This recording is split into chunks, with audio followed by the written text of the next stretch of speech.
มันเป็นแบบนี้เลยนะเจได้บอกโอเคนี่ส่งมาแบบนี้แล้วน่าจะได้ละลองเบิ่งก่อน match แม่นแล้วบอกแม่นแล้ว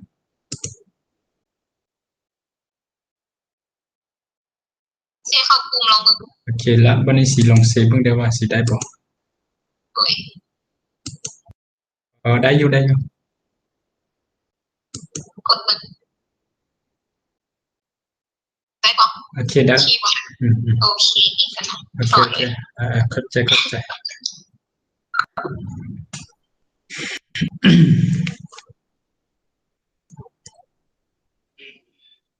สบายดีอาจารย์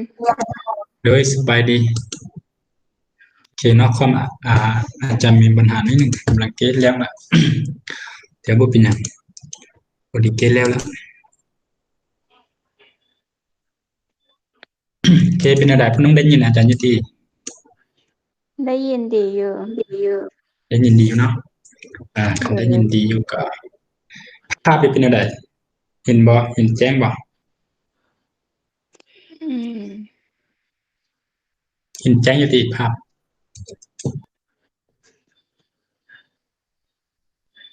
โดยเห็นแจ้งอยู่อาจารย์โอเคคันถ้าเห็นแจ้งแล้วก็มีแต่เขาจะไปเห็นเลยเนาะเขาจะเข้าบทเรียนของเขาเลยอ่า ก็คือที่น้องใดที่มีบทเรียนอย่างก็ถามได้เนาะแล้วก็อาจารย์จะเข้าไปบทเรียนของเขาเลยถ้าน้องใดมีปัญหามีคำถามบทเรียนเข้าบทเรียนอย่างก็ตามหลักฐานได้เอาไปข้อที่หนึ่งเลยเนาะอันนี้ก็จะเป็นปี2021เนาะปี2021มันก็ลักษณะคล้ายคือกันเลยคล้ายๆคือกันเลยโอเคดังนั้นเราจะมาเกณฑ์นำกันเลยเนาะผู้น้องสิ่งในวันผู้น้องสิ่งในเดือน10วันที่10ปลายเนาะ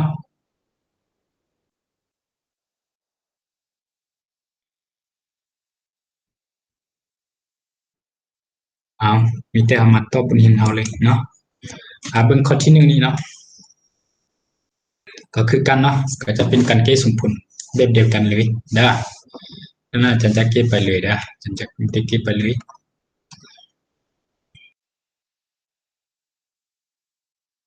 ก็คือเก้าเนาะก็คือมันมีหลายวิธีแก้แต่ว่าเราต้อง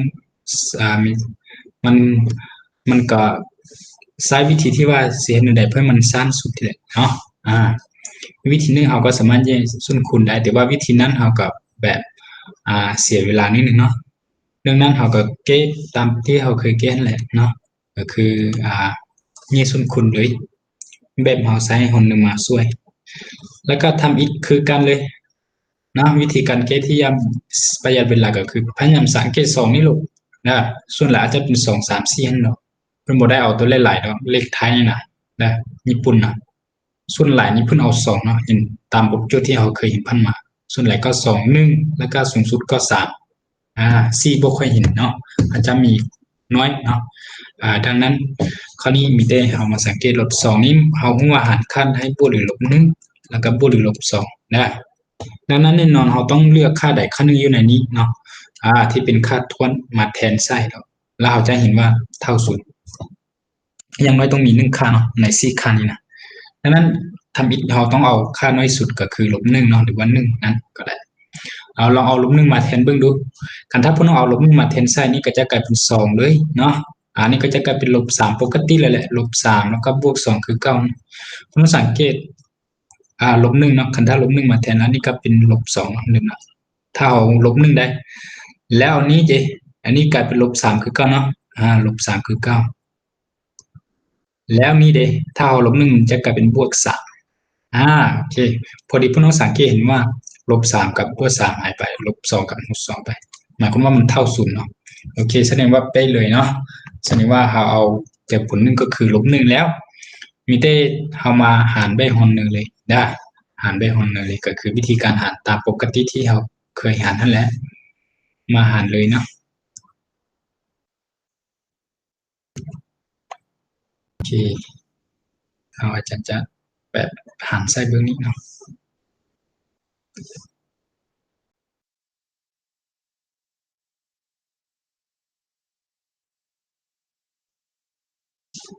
โอเคเอามาตั้งหารใส่นี้เลย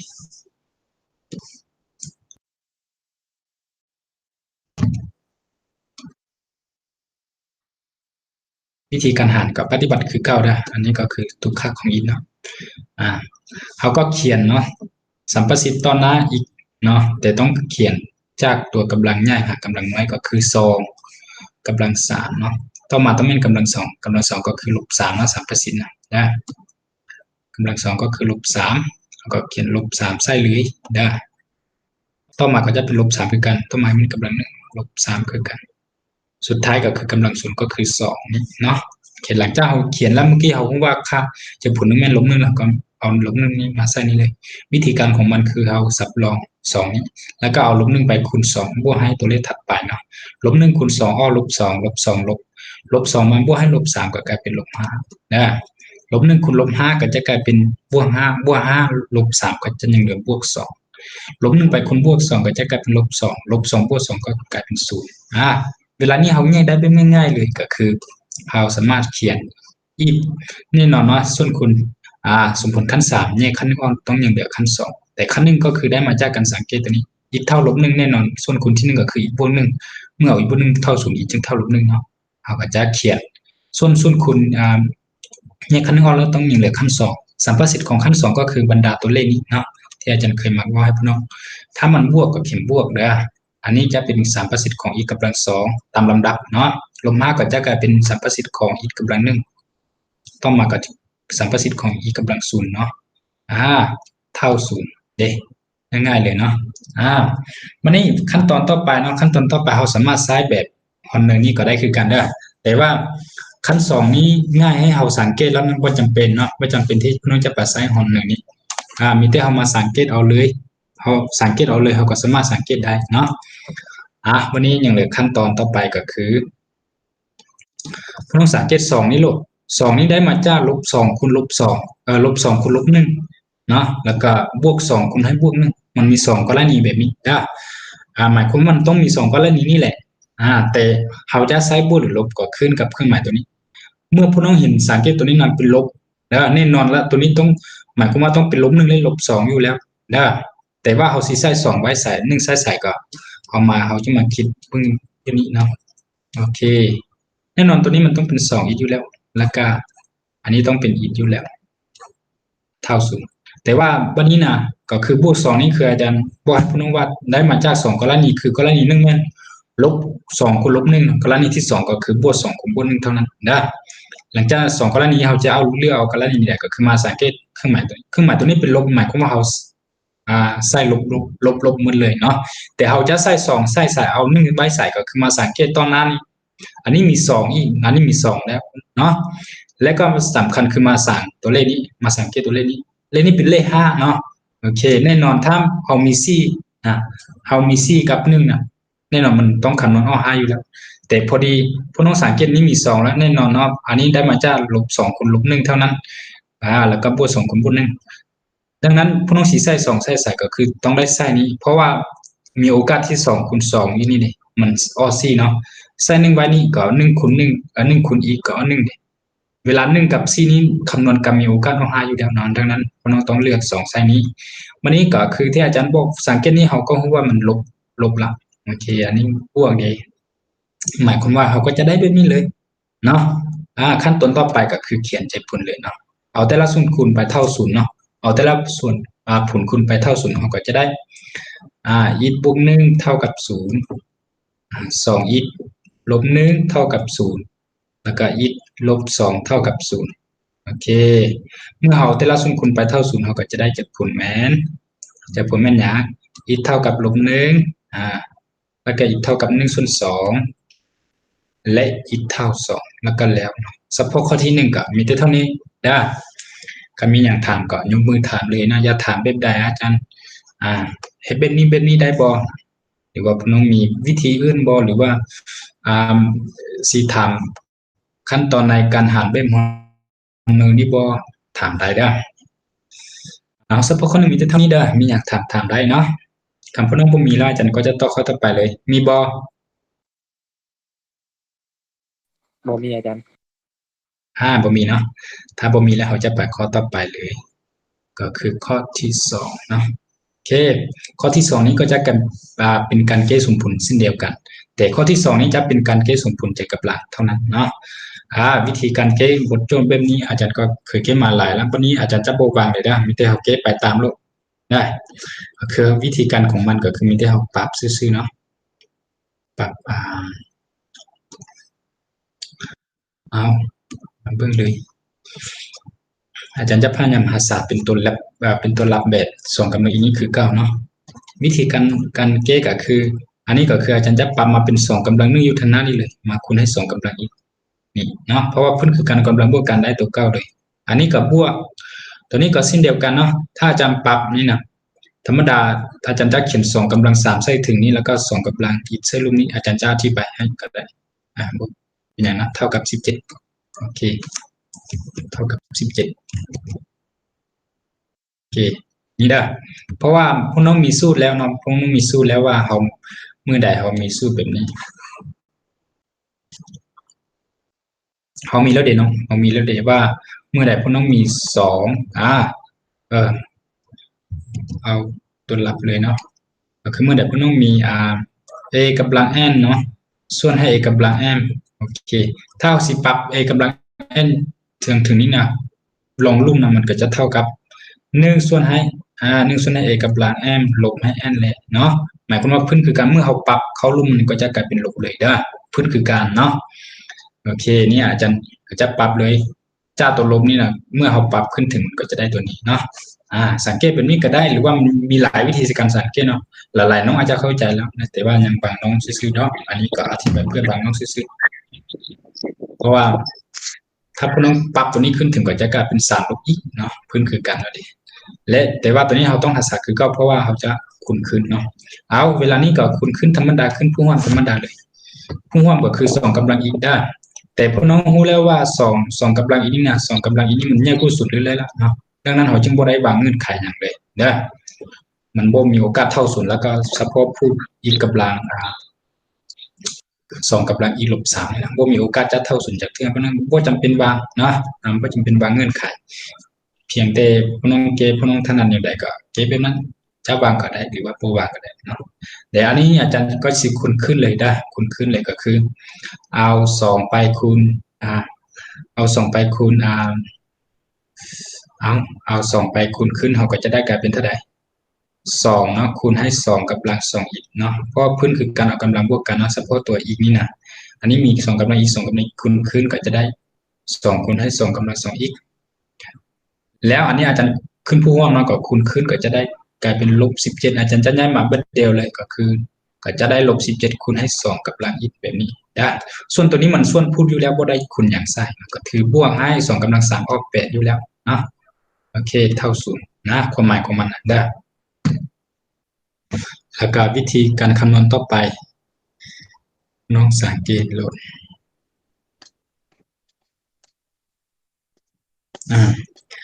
เอาบัดนี้เฮามายื้อซุนคุณเบิ่งเนาะเฮามายื้อซุนคุณเบิ่งว่ามีโอกาสที่เฮาสามารถยื้อซุนคุณได้บ่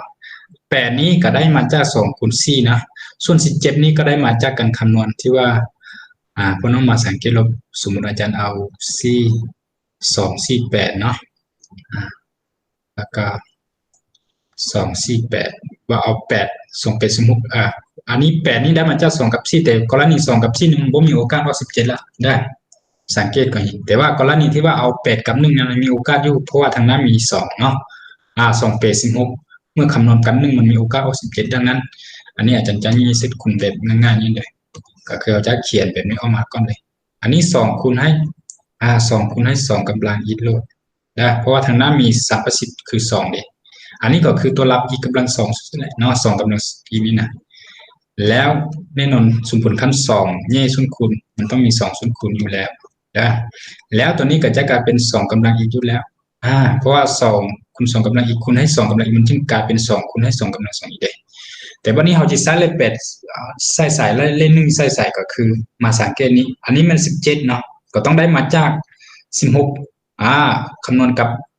1 นะเพราะว่า8นี่เรารู้แล้วว่าได้จับ8คูณ1แต่8นี่เราสิเลือกไว้ใส่ก็คือมาเบิ่ง2นี่2นี่เบิ่งนี่แน่นอนถ้ามีโอกาสจักคูณ2นี่ก็คืออยู่ทางหลังเนาะเอาไว้ทางหลัง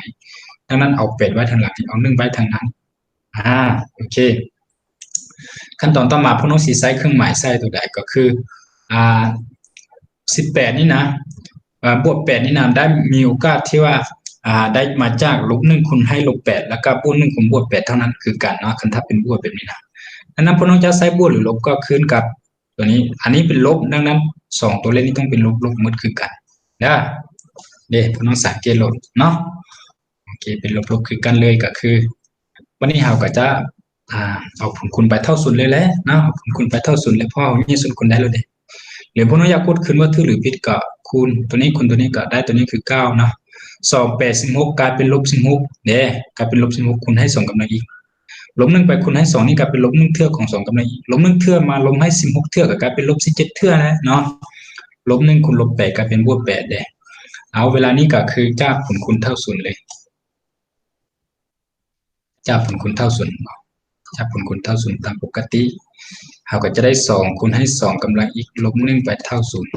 แล้วก็2กำลังอีกลบ8เท่าศูนย์โอเคเอาอันนี้เราย้ายคำฟ้าก็จะได้2กำลังอีกเนาะเท่ากับ1ส่วน2เลยเด้อโอเคอันนี้ก็2กำลังอีกเท่ากับ8เลยแบบนี้เอาเนี่ยอีกทีนึงก็จะได้2กำลังอีก2นี้หมายความว่า1ส่วน2นี่หมายความว่าปรับไปเป็น2กำลังลบ1ได้เนาะเรามีสูตรละ2กำลังอีกซึ่ง8นี้ได้มาจาก2กำลัง3เมื่อพื้นคือกันแล้วเราเอาเมื่อพื้นคือกันแล้วเราเอากำลังมาเท่ากันเนาะก็คืออีกเท่ากับลบ1ได้อีกเท่ากับ3โอเคสรุปเราได้มี2จากผลก็คือลบ1และ3เนาะเฉพาะข้อนี้พวกน้องมีอย่างตามทำได้ข้อนี้นะก็มีหลายวิธีปรับเนาะแต่ว่าขึ้นกับผู้น้องสิปรับแนวใดซื่อๆเนาะเอาสิเฮ็ดแนวใดมันไวก็เฮ็ดนั้นแล้วแหละเท่าบ่วางเฮาก็บ่ได้เขียนหลายเทื่อเนาะเฮาก็แบบแยกออกมาแบบนี้เลยเนาะโอเคแต่ถ้าน้องใดที่ว่าถนัดแล้วอาจารย์ก็อยากพยายามย่ออะไรเนาะพยายามย่อลงก็คือขั้นตอนนี้มาขั้นตอนนี้เลยเนาะมันบ่จำเป็นเขียนขั้นตอนนี้มันก็เสียเวลาซื่อๆเนาะเด้อหลังจากนี้ก็ยี่ส่วนคูณได้แบบนี้แล้วก็มาเมื่อพน้องยี่ส่วนคูณได้แบบนี้แล้วนะมาขั้นตอนนี้โลดเนาะโอเคบ่จำเป็นสักสิเขียนไปเท่าละตัวแบบนี้เมื่อได้แบบนี้เราก็เขียนคำตอบแล้วไปเขียนใส่บทแล้วเนาะอันนี้แน่นอนอีกเท่าลบ1ละอีกเท่า3ละบ่จำเป็นสิเขียนอันนี้เฮาเขียนอันนี้ก็เสียเวลาไปแล้วเนาะโอเคอันนี้ก็คืออาจารย์อธิบายขึ้นกรณีที่ผู้น้องไปเก็ตตัวจริงเนาะเอามีหยังสิถามบ่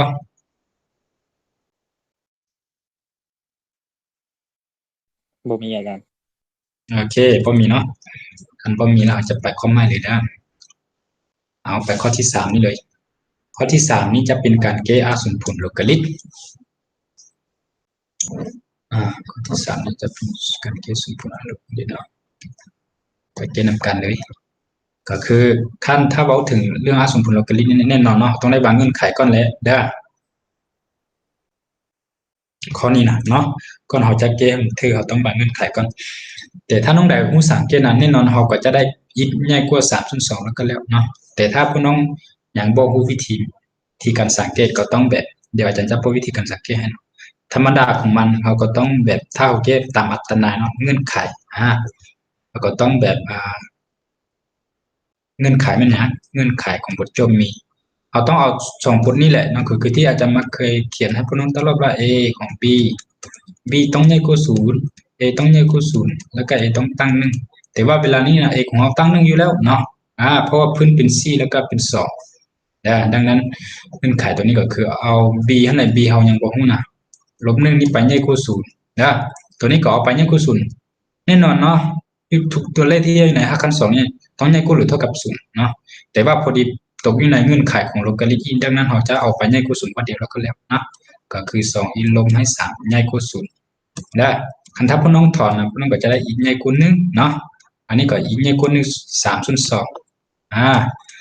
ฉะนั้น2ตัวนี้ตัดกันก็จะได้อีกใหญ่กว่า3ส่วน2ลดหรือว่าสิแต้มแบบง่ายนี้ให้น้อง เบิ่งก่อนก็ได้เนาะธรรมดาเราแสดงใส่เกณฑ์จำนวนมันจะเป็นแบบนี้1อยู่นี่เนาะเพราะว่า3/2มันใหญ่กว่า1แล้ว3/2ต้องอยู่นี่เพิ่นบอกว่าใหญ่กว่า1หมายความว่าต้องไปเบิ่งนี่ล่ะใหญ่กว่า3/2หมายความว่าต้องไปเบิ่งนี่ล่ะจึงบ่ออกสังขารอยู่นี่เนาะโอเคดังนั้นเคสของอีกก็คืออยู่ในนี้เนาะหมายความว่าเราจึงได้เงื่อนไขว่าอีกต้องใหญ่กว่า3/2นี่แหละเนาะโอเควิธีการสังเกตง่ายๆก็คือเอาอีลบ1ไปใหญ่กว่า0 2อีลบ3ไปใหญ่กว่า0แน่นอนอีลบ1มันต้องน้อยกว่า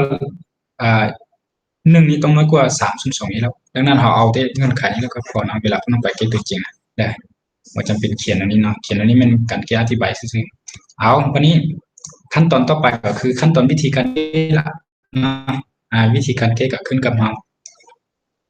อาจารย์สิปรับเลยนี่ก็คือตัวถึงนี่นะเอาได้เนี่ยได้ลบพื้น c นี่อาจารย์ปรับไปเป็น2กำลัง2เนาะของอีกลบ1อีกลบ1นี่บ่มีหยังหมายความว่ามันกำลัง1ได้เนาะมันกำลัง1ได้โอเคชื่อไว้เนาะมันกำลัง1อาจารย์สิเขียนให้เลยเนาะเพื่อให้น้องๆสังเกตเห็นแต่เวลาไปเก็บตัวจริงบ่จำเป็นเขียนดอกเนาะอันนี้ก็2อีกลบให้3แบบนี้เอาเวลานี้ก็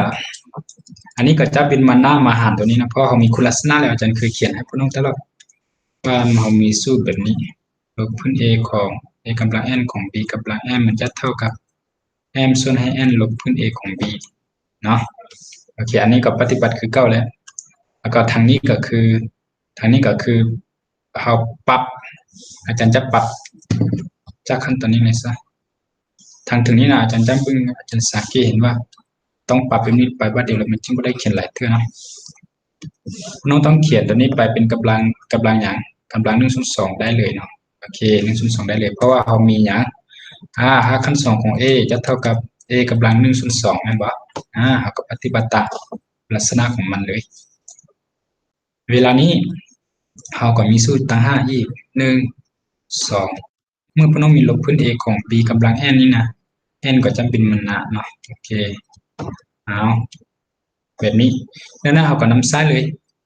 ขั้นตัวนี้เราก็นำซ้ายตัวนี้ตัวที่2เราก็นำซ้ายตัวลงเนาะแล้ว1บินมาหาร2จะก็ได้1/2ลบพื้น2ของ2ของอีกลบ1นี่ก็หรือเท่ากับอันนี้ก็ลบพื้นอันนี้1/2ก็บินมาหน้าเลยเนาะ1/2บินมาหน้าตามสูตรตัวนี้จะกลายเป็น1/2ลบพื้น2ของ2อีลบ3แบบนี้โอเคแล้วเวลานี้นะ1/2นี่นะแน่นอนเนาะมันต้องหารกันไปแล้วเนาะได้โอเคเอาเนี่ยขั้นฝั่งมันก็จะหารกันไปแล้วมันจะขัดกันไปแล้วสุดท้ายยังเหลือแต่สุดท้ายก็ยังเหลือแต่ลบพื้น2ของอีกลบ1นี่ก็หรือเท่ากับลบพื้น2ของ2อีกลบ3แบบนี้เนาะก็คือลบพื้นคือการเนาะอาจารย์บอกแล้วพวกน้องว่าตัวนี้ตัวนี้ใหญ่กว่า0นะตัวนี้ใหญ่กว่า1เนาะตัวนี้นะถ้าตัวนี้ใหญ่กว่า1แล้วเนาะอาจารย์เคยบอกให้พวกน้องว่ามีแต่เอา3ตัวนี้ไปตามเครื่องหมายตัวนี้โลดเนาะเครื่องหมายตัวนี้บ่ได้ปิ้นเนาะอาจารย์อธิบายหลายเทื่อข้อนี้อาจารย์บ่อธิบายเนี่ยอาจารย์จะข้ามไปเลยเนาะก็คืออาจารย์จะข้ามไปเลยคือเอาจะข้ามไปเลยว่าเราสามารถทนอีลบ1นี้ง่ายกว่าหรือเท่ากับ2อีลบ3เนาะเพราะว่าเรามีพื้นเพราะเรามี2นี้ง่ายกว่า0ง่ายกว่า1อยู่แล้วเนาะโอเคง่ายกว่า1อยู่แล้วเนาะพื้นง่ายกว่า1อยู่แล้ว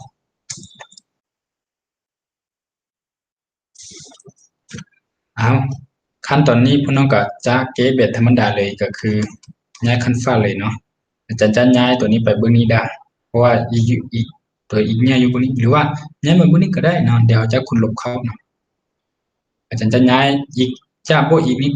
ขั้นฟ้ากลายเป็นลบอีกเนาะแต่อาจารย์จะเขียนเบื้องนี้ก่อนซึ่ง2อีกลบให้1อีก2อีกลบ1อีกยังเหลือ1อีกเนาะแบบนี้เนาะย้ายตัวนี้ขั้นฟ้ากลายเป็นหรือว่าย้ายตัวนี้ขั้นฟ้ามาเครื่องหมายตัวนี้มาจับไปหาอีกนี้เนาะโอเคเดี๋ยวอาจารย์จะอธิบายมี2กรณีอธิบายเนาะ แล้วก็ย้ายบวกลบ3นี้ข้ามฝั่งมาก็เป็นบวก3บวก3ลบ1ยังเหลือ2แบบนี้นะจากตัวนี้เราสามารถแบบเรียนแบบนี้แหละหรือว่าให้ง่ายๆพวกน้องย้ายข้ามฝั่งมาพวกนี้ก็ได้อีลบ2อีกยังเหลือลบ1อีกย้ายลบ1กลายเป็นบวก1บวก1ลบ3ยังเหลือลบ2ลบอีกพวกนี้ลบ2แต่เครื่องหมายยังเป็นแบบนี้นะเวลานี้เราคูณลบเข้าลบคูณลบกลายเป็นบวกลบคูณลบกลายเป็นบวกเครื่องหมายก็จะเป็นไปหาอีกเนาะหรือกรณีคือเมื่อกี้อาจารย์ว่าเราต้องย้ายตัวน้อยไปหาตัวหลายนั่นแหละแล้วก็ย้ายตัวเล่นมาพวกนี้ซึ่งเครื่องหมายนี้ต้องเป็นไปหาอีกเนาะดังนั้นเมื่อเราเขียนตัวนี้ก่อนต้องเป็นไปหาอีกแบบนี้นะความหมายเอาเวลานี้ก็คือ อันนี้ก็จะเป็นคำตอบของบทเรียนเนาะแต่ว่าเราต้องไปสมทบกันเงื่อนไขก่อนโอเคต้องแบบตัดกับเงื่อนไขก่อนกับเงื่อนไขเมื่อกี้เรามีเงื่อนไขแม่นอีกต้องใหญ่กว่า3/2เนาะโอเคเด้อพน้องต้องเบิ่งเงื่อนไขได้บ่แม่นว่าพน้องเกมมานี่ปึ๊บบ่ได้ไปเบิ่งเงื่อนไขแสดงว่าเราก็ผิดไปเลยได้เด้อต้องเบิ่งเงื่อนไขเนาะเงื่อนไขอยู่ที่เอาเวลานี้ก็มาแต้มโหลดแต้มเส้นแสดงกับแต้มเพิ่มน้องเห็นชัดเจนเนาะแต้มแล้วก็มาวางตัดกันอันนี้จะเป็นพวกอสงไขยอันนี้เป็นแกนอิฐลบอสงไขยค่าใดน้อยกว่าเอาวางขนาดก่อนลบ3/2น้อยกว่าเนาะเอาก็วาง3/2นี่ซะนี่แล้วก็2ใหญ่กว่า3/2ก็วางซะนี่เวลานี้การแต้มเราต้องแต้มไปตามเครื่องหมายของตัวนี้เนาะ3/2เอามาเพิ่มเครื่องหมายของข้อเครื่องหมายของเงื่อนไขนี้เพิ่นบอกว่าใหญ่กว่า3/2ดังนั้นมันใหญ่กว่าซื่อๆแสดงว่าเราก็ต้องคิดไปพวกนี้แหละเนาะไปเรื่อยๆจนฮอดบ่อสงไขยเลยบัดนี้มาเบิ่ง2นี่ก็คือเอาเกณฑ์มาตามบทโจทย์ก็คืออีนี้น้อยกว่าหรือเท่ากับ2หมายความว่าน้อยกว่าหรือเท่ากับต้องมาคุณหมายของมันต้องมาเบิ่งนี้เนาะเวลานี้เราจึงมาเบิ่งบ่อนตัดกันเนาะบ่อนตัดกันหลายข้อมูลก็คือนี้1 2อันนี้1หมายความว่านี้จะเป็นเคของอีกเลยนะแต่ว่าเขาจะตอบจะผลเป็นแนวใดก็คือมาเบิ่งเครื่องหมายของบทโจทย์นี้เด้งเครื่องหมายของเงื่อนไขนี้เด้เนาะ3/2นี้อีกมันเรียกว่า3/2ละเราสามารถเขียน3/2แบบนี้น้อยกว่าอีกเนาะโอเคหรือว่าอีกน้อยกว่า3/2เนี่ยอีกอยู่ในแค่นี้แล้วเด้เนาะอีกอยู่ในแค่นี้แล้วเด้โอเคซึ่งตัวนี้ก็จะเราจะเขียนเครื่องหมายตัวนี้ไปเป็นแนวใดก็คืออีกเนาะก็มาเบิ่งเงื่อนไขมาเบิ่งบทเรียนนี้เนาะเฉพาะ2นี่นะมันต้องน้อยกว่าหรือเท่ากับ2เนาะโอเคมันต้องเป็นแบบนี้ได้เนาะเครื่องหมายของบทเรียนมันน้อยกว่าหรือเท่ากับเด้เลข2นี้บ่แม่นเงื่อนไขเด้เนาะว่าบ่เอาเด้เนาะเงื่อนไขเขาบ่มีว่าสิบ่เอา2เนาะโอเค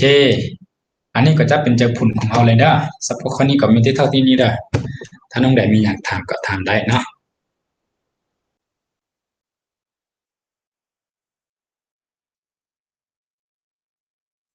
ได้แล้วพวกน้องมีอยากสิถามบ่เฉพาะข้อนี้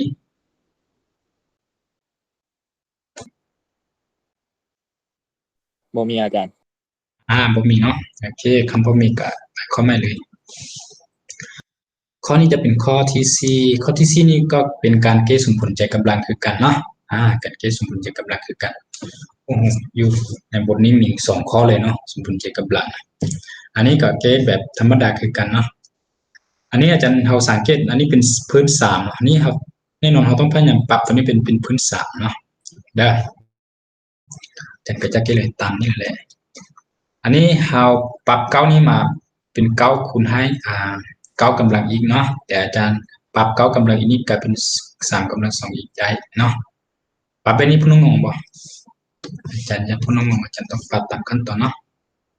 ธรรมดานี้ต้องคูณให้9กำลังอีกก้อนคันถ้าอย่าให้พวกน้องบ่งงพื้นคือการเอากำลังบวกกันก็ได้9นั่นแหละเนาะอันนี้ก็17คือ9มาคูณให้3กำลังอีกคือ9เนาะอันนี้เป็น17ได้มาลงให้2เท่ากับ0โอเคเวลานี้เราจึงปรับจากขั้นตอนนี้แหละเนาะเราจึงปรับจากขั้นตอนนี้แหละก็คือ9นี่เขียนคือ9ส่วนกัน9กำลังอีกนี่นะอาจารย์จะพยายามปรับไปเป็น3กำลัง2อีกเนาะหรือว่าปรับเลข9นี่ไปเป็น3กำลัง2มากำลังอีกแต่หมายความว่ามันจะคูณอีกนี่เลยแหละเนาะโอเค ธรรมดานี้ต้องเท่าสีเขียนตามลำดับนะอย่าอธิบายให้ทุกคนเข้าใจนะธรรมดาเท่าสีเขียนตามขั้นตอนต้องเป็นแบบนี้ก่อนแบบนี้แล้วที่หมายมันกำลังอีกเนาะแต่เขามีสูตรแล้วเดี๋ยว a กำลัง n นี่นะมาคุณ m นี่นะมันจะเท่า a กำลัง n คูณให้ m เนาะน้องต้องเข้าใจได้ดังนั้นอาจจะจึงเขียนบ้านน้ำเป็นเดียวนี่สินะเนาะบวกให้17คูณให้3กำลังอีกเอาเขียนตามขั้นตอนนี้เลยก็ได้ว่าเป็นอย่างเพื่อทุกคนน้องอาจจะเข้าใจแล้วอันนี้เขาปรับเนาะเอาปรับให้มันเข้าสมผลขั้น2แล้วเขาก็วางก็ได้หรือว่าบ่วางก็ได้เนาะแต่อาจารย์จะเก็บเป็นบ่วางนะเพราะว่าเขาเคยเก็บวางมันหลายแล้วเนาะอันนี้อาจารย์จะเขียน9เป็น3กำลัง2อีกคือกับเมื่อกี้อาจารย์เขียนอันนี้17คูณให้3กำลังอีกลบ2เท่า0เวลานี้นะ3กำลังอีกเป็นเหมือนตัวหลักเนาะเป็นเหมือนตัวหลักอีกนะโอเคแล้วเขาก็จะยืดส่วนคูณเอาซื้อได้เขาก็จะยืดส่วนคูณเอาเนาะวิธีการยืดส่วนคูณไม่พ้นมาสังเกตลบ2นี่ได้มาจากลบ2คูณให้บวก1หรือว่าลบ1มาคูณให้บวก2เท่านั้นมันมี2กรณีแบบนี้ได้ดังนั้นวิธีการเอาของมันเขาจะบึ้งอย่างไรเอาบึ้ง17นี่โหลดแน่นอนเนาะอันนี้ทางหน้ามี9ละแน่นอนเขาเอา9กับ9มาคูณ2นะเพราะน้องเห็นว่า2 9 18นั่นบ่โอเคแล้วก็อีกกรณีนึงก็คือมี1เนาะ18กับ1นี่มันต้องมีโอกาสคูณกันมันต้องมีข้อ17นี้อยู่แล้วเนาะญี่ปุ่นของเลขของญี่ปุ่นมันเป็นแบบนี้เนาะนั่นอาจจะอยากให้พวกน้องบ่เป็นบางพยายามสังเกตเอาดังนั้นอันนี้เขาหาศัพท์เป็น9คือ9นะซึ่ง9นี่เขาสามารถปรับเป็น3คูณ3ก็ได้แต่ว่าคันถ้าเขาเอา3คูณ3นี่นะมันบ่มีโอกาสที่ว่าจะเอา17แล้วนะฉะนั้นเขาพยายามหาศัพท์คือ9ก็คือขั้น2ของเนี่ยต้องเป็นขั้น1คูณขั้น1คือกันอันนี้เลข9คือกันเนาะเลข9คือกันบางครั้งบางข้อนี่เขาสามารถปรับ9นี่เป็น3ได้แต่ว่าข้อนี้เขาบ่ได้ปรับเนาะเอาหาศัพท์9นี่ไปคือ9ลูกอันนี้กลายเป็น3กำลังอีกโอเคแล้วก็นี้จะเท่า0อันนี้จะ3กำลังอีกนะบางข้อนี่นะขึ้นกับตัวเลขนี้เนาะขึ้นกับตัวเลขนี้บางข้อน้องอาจจะเอา3ไว้นี่แล้วก็เอา3ไว้นี่ได้หมายความว่าบางข้อน้องอาจจะเอา3คูณให้3กำลังอีกอยู่นี่แล้วมาคูณให้3คูณให้3กำลังอีกไว้นี่เพราะว่า3 3 9เด้แม่นบ่แต่ข้อนี้เป็นอย่างเขาก็เอาแบบนั้นเพราะว่าเขาเห็นว่าต้องเอา2 9 18คำนวณกับ1มี9 17อยู่แล้วเด้เนาะดังนั้นพวกน้องเสียเอา2ไว้ใส่ก็ขึ้นกับ9อยู่ใส่ละแล้วก็อันนี้มันเอา17เนาะแน่นอน9นี่ต้องไปคูณทางหลังนี้มันเต้โอเคดังนั้นต้องเอา2ไปทางหลังนี้1ปาไปนี่ได้แล้วบัดนี้พวกน้องสิใช้เครื่องหมายลบใส่ตัวใดใช้เครื่องหมายบวกใส่ตัวใดก็ขึ้นกับตัวนี้เนาะอันนี้บวกดังนั้นตัวใหญ่ต้องบวกเนาะตัวน้อยต้องลบอยู่แล้วตัวใหญ่ก็คือ2นี่แหละเพราะ2 9 18บวก18แล้วใส่ลบ1นี้ลบคูณตัวนี้กลับเป็นลบ1 18ลบ1มันจึงยังเหลือ17มันเต้จึงยังเหลือบวก17เนาะโอเคไม่ได้เท่านี้สินะการที่ส่วนคูณถ้าพวกน้องคิดวิธีนี้มันก็จะง่ายขึ้นมาเอาขั้นตอนนี้เราก็จับผลคูณเท่า0ลบเนาะจับผลคูณเท่า0เราก็จะได้ว่า9คูณให้3กำลังอีกนี่นะลบ1เท่า0แล้วก็3กำลังอีกบวกให้2เนาะเท่า0ได้เพราะขั้นตอนนี้อาจารย์จะอธิบายตรงนี้ก็ได้เนาะแต่ว่าบ่เป็นหยังอาจารย์เขียนแบบนี้แล้วก็เขียนแบบนี้เลยซับพอ3กำลังอีกนี่นะเท่าลบ2นี่มันบ่เหมาะโอเคเพราะว่าเนี่ยเพราะว่า3กำลังอีกเนี่ยมันบ่มีโอกาสลบจักเทื่อเนาะ3กำลังมันใหญ่กว่า0เรื่อยๆเนาะโอเคเขามีคุณลักษณะแล้วเด้ว่าเขามี a กำลังอีนี่มันต้องใหญ่กว่า0เรื่อยๆแล้วเด้แม่นบ่โอเคเอาดังนั้นเขามีแต่เอาตัวถึงนี้ไปคำนวณนั่นแหละนะก็จะได้3กำลังอีกเท่ากับ1/9อยู่แล้วเนาะโอเคเอาก็ถือว่าเรายังเหลือแต่ค่าเดียวนี้เราจึงจาก3กำลังอีกนี่นะเท่ากับ1/9แต่1/9นี่เราปรับไปเป็น3กำลัง2ได้เนาะ3กำลัง2ได้แล้วยิ่งเรามีสูตรแล้วเนาะเรามีสูตรแล้ววันกำลังลบ n จะเท่ากับ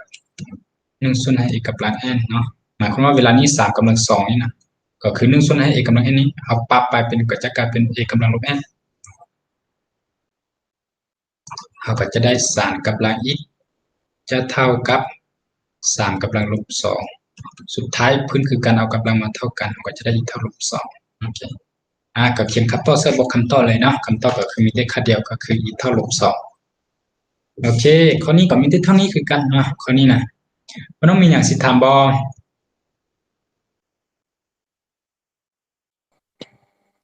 บ่มีอาจารย์ โอเคบ่มีเนาะเอาคันถ้าบ่มีแล้วเราจะไปข้อต่อไปเลยข้อต่อไปก็จะเป็นข้อที่ห้าเนาะข้อที่ห้านี่จะเป็นเวกเตอร์ข้อที่ห้านี่ก็จะเป็นเวกเตอร์เนาะเอาปานนี้มาเบิ่งเงื่อนไขเนาะเงื่อนไขว่าเรามีเงื่อนไขแนวใดเด้กันหยังตัวใดเด้ที่เราต้องได้สอบเนาะโอเคเพิ่นให้เวกเตอร์หรือว่าขนาดเนาะเอาเรียกว่าขนาดก็ได้เนาะเรามีขนาด2ของเวกเตอร์ a ลบให้เวกเตอร์ b เท่ากับ5คูณ2ของ37ขนาดของเวกเตอร์ a เท่า2ขนาดของเวกเตอร์ b เท่า3มาแล้วซึ่งมุมเตต้านี้ต้องนอนในระหว่าง0หา b เนาะจงสอหามุมเตต้าดังกล่าวโอเคเอาก็คือเอามาสอบวิธีการสอบก็จากเงื่อนไขตัวนี้แหละเนาะเราจึงมาเพราะว่าเรารู้ตัวนี้แหละเนาะเรารู้ตัวนี้เดี๋ยวเราก็มีแต่แทนใส่เลยซื่อๆเนาะโอเคอาจารย์จะเขียนแบบนี้เลยก็คือจากตัวนี้จาก 2a ลบ b เท่ากับ5คูณ2ของ37แบบนี้นะอาจารย์จะขึ้นกำลัง2ทาง2ภาคเลยได้ขึ้นกำลัง2ทาง2ภาคซึ่งอาจารย์เคยบอกให้พวกน้องแล้วว่าเมื่อใดเอาขึ้นกำลัง2ทาง2ภาคนะเฉพาะค่าสมบูรณ์ของ a นี่นะกำลัง2นี่นะความหมายของมันก็จะเท่ากับ a มากำลัง2นี่คือ9นี่เด้เพราะว่าค่าสมบูรณ์หมายถึงขนาดหรือวงยาวมันบ่มีค่าลบเมื่อเอากำลัง2ใส่แน่นอนถึงว่าอ้อลูปหรือพวกก็ตามมันก็จะอ้อใหญ่กว่า0อยู่แล้วดังนั้นเราสามารถเขียนเป็นแทนได้เลยเมื่อเอาขึ้นกำลัง2ใส่เลยเนาะเอาขึ้นกำลัง2ใส่ก็จะได้แบบนี้เลยเนาะอาจารย์ก็จะเขียนแบบนี้เลยกำลัง2เท่ากับ5คูณ2ของ37ทั้งหมดกำลัง2แบบนี้คัด5มันไปส่วนตัวนี้เราก็จะปรับเลยเนาะเราก็จะปรับอันนี้ก็จะกลายเป็น CA เนาะนี่เป็น CA ได้ซึ่ง CA นี่ต้องกำลัง2เนาะธรรมดาอาจารย์สามารถใช้แบบนี้ได้เลยเด้อเพราะว่าอาจารย์เขียนสูตรใส่นี่ล่ะธรรมดาต้องเป็น a กำลัง2ซื่อๆเนาะหรือว่าเขียนไปตามลำดับก็ได้เขียนเป็นมันก็ได้เนาะอันนี้ก็จะกลายเป็น CA ธรรมดาต้องเป็นเวกเตอร์ a เนาะกำลัง2เพราะ2กำลัง2เอาสิแล้วเด้มาลบให้ 2ab เนาะลบให้ 2ab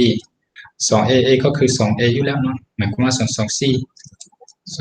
ก็จะกลายเป็น c เลยอันนี้กลายเป็น c ab เนาะ a คูณให้ b ส่วนตัวนี้เราบ่สามารถใส่ค่าสมบูรณ์ได้ตัวนี้นะเราจะไปจัดสูตรต่างหากเนาะเพราะตัวนี้บ่มีกำลัง2ได้เราบ่สามารถใส่ได้เดี๋ยวอาจารย์จะอธิบายมันบ่ให้ b กำลัง2คือบ่ให้เวกเตอร์ b เนาะอันนี้ก็มีความหมายเดียวกันนะบางน้องยังสับสนในกรณีนี้ก็คือให้น้องจื้อโลดให้พน้องชื่อรถก็คือที่อาจารย์บอกนะมันอันเดียวกันนั่นแหละเนาะอันเดียวกันว่าเมื่อใดพน้องมี a กำลัง2นี่นะได้หมายความว่ามันก็จะเท่า a กำลัง2เวกเตอร์นี่นะด้านหน้าอาจารย์จะปรับตัวนี้ไปเป็นแบบนี้ c เวกเตอร์ a ขนาดของเวกเตอร์ a เนาะกำลัง2ลบให้ c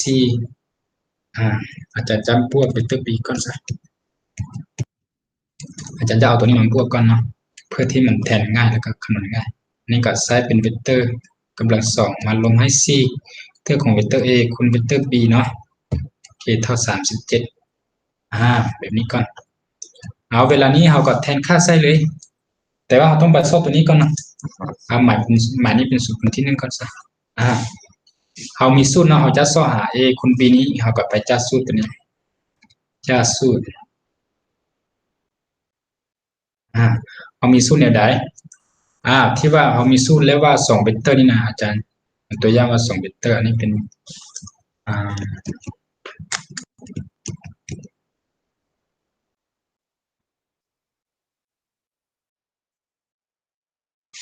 โอเคตัวอย่างว่า2เวกเตอร์อันนี้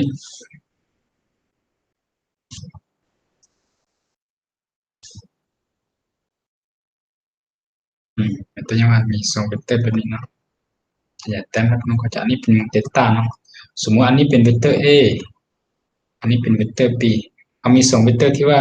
ประกอบกันเป็นมุมอัลฟานี่นะซึ่งการสอหามุมนี้เนาะการสอหามุมนี้เรามีสูตรแล้วเนาะก็คือเรามีสูตรแล้วว่าcos ของเดลต้าได้ cos ของเดลต้าเนาะเท่ากับเท่าไหร่เท่ากับ a คูณให้ b เนาะโอเคแล้วจึงมาส่วนให้ขนาดของเวกเตอร์ a คูณให้ขนาดของเวกเตอร์ b เนาะดังนั้นถ้าพวกน้องอยากได้ a คูณ b พวกน้องต้องถอน a b จากตัวนี้ถอน a คูณให้ b อันนี้บ่มีขนาดเองตัวนี้พวกน้องบ่สามารถใช้ขนาดได้เนาะโอเคเท่ากับเท่าไหร่หมายความว่าจะเท่ากับขนาดของเวกเตอร์ a คูณให้ขนาดของเวกเตอร์ b คูณให้ cos ของมุมเดลต้าเนาะโอเคแต่เมื่อพวกน้องจิ้วสู้แล้วบ่จำเป็นเขียนแบบนี้เนาะถอนแบบนี้โลดแล้วก็เอาเป็นมาแทนเลยหรือว่าถ้าน้องใดจิ้วสู้น้องบ่จำเป็นเราจะมาเขียนแบบนี้จานนี้เราก็สามารถเว้าได้ว่าเวกเตอร์ a คูณเวกเตอร์ b น่ะเท่ากับขนาดของเวกเตอร์ a คูณขนาดเวกเตอร์ b คูณให้ cos ของเดลต้าที่ประกอบระหว่างเวกเตอร์ a และเวกเตอร์ b นี่แหละเนาะเราก็แทนเส้นนึงโอเคเอาแทนเส้นนึงพวกนั้นก็จะได้เอาก็จะได้เลย4เวกเตอร์ a นี่นะเรามีแล้วเนาะเพิ่นเอามันได้เวกเตอร์ a ขนาดของเวกเตอร์ a เท่ากับ2และขนาดของเวกเตอร์ b เท่ากับ3เนาะโอเคแทนซะเลยขนาดของเวกเตอร์ a เท่ากับ2โอเคอันนี้ก็จะกลายเป็นคูณให้2กำลัง2โลดได้แล้วนั้นนี่บวกให้3กำลัง2โลดมาลงให้4เนาะนี่4จึงคูณให้ขนาดของเวกเตอร์ a คูณขนาดของเวกเตอร์ b เนาะคูณขนาดของเวกเตอร์ b แล้วจะมาคูณให้ cos ของมุมเดลต้าแบบนี้แล้วจะมาเท่ากับ37แบบนี้โอเคแล้วบัดนี้เราจึงคำนวณไปมันจึงผิดเนาะเอา4คูณให้2 4เนาะก็ให้9ลงให้4คูณให้2เนาะเพราะมีขนาดของเวกเตอร์ a เท่ากับ2ขนาดของเวกเตอร์ b เท่ากับ3แล้วคูณให้3มาคูณให้ cos ของเดลต้าเท่ากับ37คือ9อันนี้ก็ขึ้นที่เราถนัดคำนวณ y นะพวกน้องก็เอา y ลงแต่อาจารย์จะคำนวณถูก16บวกให้9กลายเป็นเท่าไหร่อาจารย์จะง่ายแบบนี้เลยนะอาจารย์จะเขียนลบ4คูณให้3คูณให้2แบบนี้ไว้ลด cos เดลต้าอาจารย์จะย้ายตัวนี้ข้างฟ้าลดเนาะหมายความว่ากลายเป็น37ลงให้เท่าไหร่16ได้16บวก9เอาเท่าไหร่16บวก9เอา25เนาะกลายเป็นลบให้25โอเค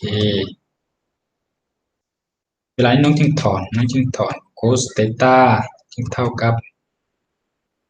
37ลงให้25ยังเหลือ7ลง5ยังเหลือ23ลบ1ยัง3ลบ2ยังเหลือ1โอเคมาส่วนให้ลบ4คูณให้3คูณให้2แบบนี้เนาะเวลานี้เราก็คำนวณต่อไปอันนี้ก็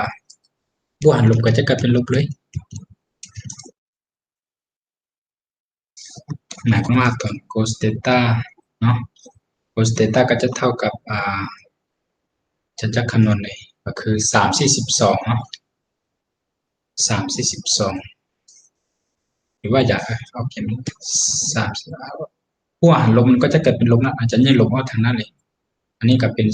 12อันนี้ก็12คูณให้2กับ12มันกันไปยังเหลือลบ1/2เนาะโอเคเวลานี้นะ cos เดลต้าเท่ากับลบ1/2นี่นะถ้าพวกน้องบอกชื่อว่ามันเท่าไหร่แล้วก็มาแต้มหูโลดเนาะเราก็มาแต้มหูเลยก็คือแต้มหูแบบนี้เลยฉันจะแต้มหูอธิบายให้นะอาจารย์เคยอธิบายหลายแล้วบางน้องน่าจะชื่อแล้วตัวนี้อันนี้เป็นเกณฑ์ซีนอันนี้เป็นเกณฑ์โคสเนาะแต่ว่าเราไล่ตามค่าของโคสเราต้องมาไล่โคสลบ1/2ของโคสเนี่ยอยู่ซ้ายลบ1/2อยู่นี่แหละเนาะลบ1/2นะอยู่นี่เลยลบ1/2อยู่นี่แหละโอเคแต่ว่าเรามี2ค่านะเรามี2ค่าได้หมายความว่ามีค่านึงอยู่ถึงนี้ ค่านี้อยู่ถึงนี้เนาะตัดกับ1ส่วน2นี่นะโอเคแต่วิธีการไล่ที่ง่ายที่สุดเมื่อใดพวกน้องบ่จื้อตัวนี้แล้วนะบ่จื้อตัวนี้อาจารย์บอกให้พวกน้องไล่จากมุมพื้นฐานได้ก็คือไล่จาก1ส่วน2นี่ได้ของโคสนี่ได้ให้พวกน้องจื้อเนาะก็คือ1ส่วน2ของโคสมันจะอยู่นี่แต่มุมพื้นฐานของเราจื้อละเนาะก็คือ p ส่วนให้3 60องศาได้ตั้งแต่นี้ก็คืออันนี้ทุกคนน่าจะจื้อแล้วแต่อันนี้เป็นมุมพิเศษซึ่งหมายความว่าเป็นมุมประกอบ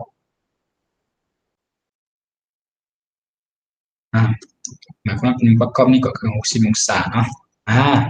อันนี้ก็คือมุมพื้นฐานเนาะเราจะไล่จากมุมนี้เพราะว่ามุมนี้น่ะได้คิดต่อมาจากมุมนี้ซื่อโอเคคิดต่อแบบนี้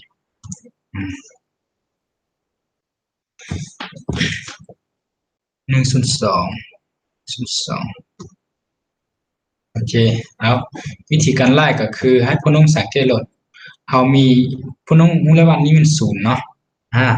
p ส่วน3อันนี้มัน p ส่วน2เด้อ p ส่วน2ถ้าเราสิเทียบเลยถ้าเราเทียบใส่แกนนี้เนาะจะเทียบใส่แกนนี้จะแต้มใส่เอาแดงใส่ซะ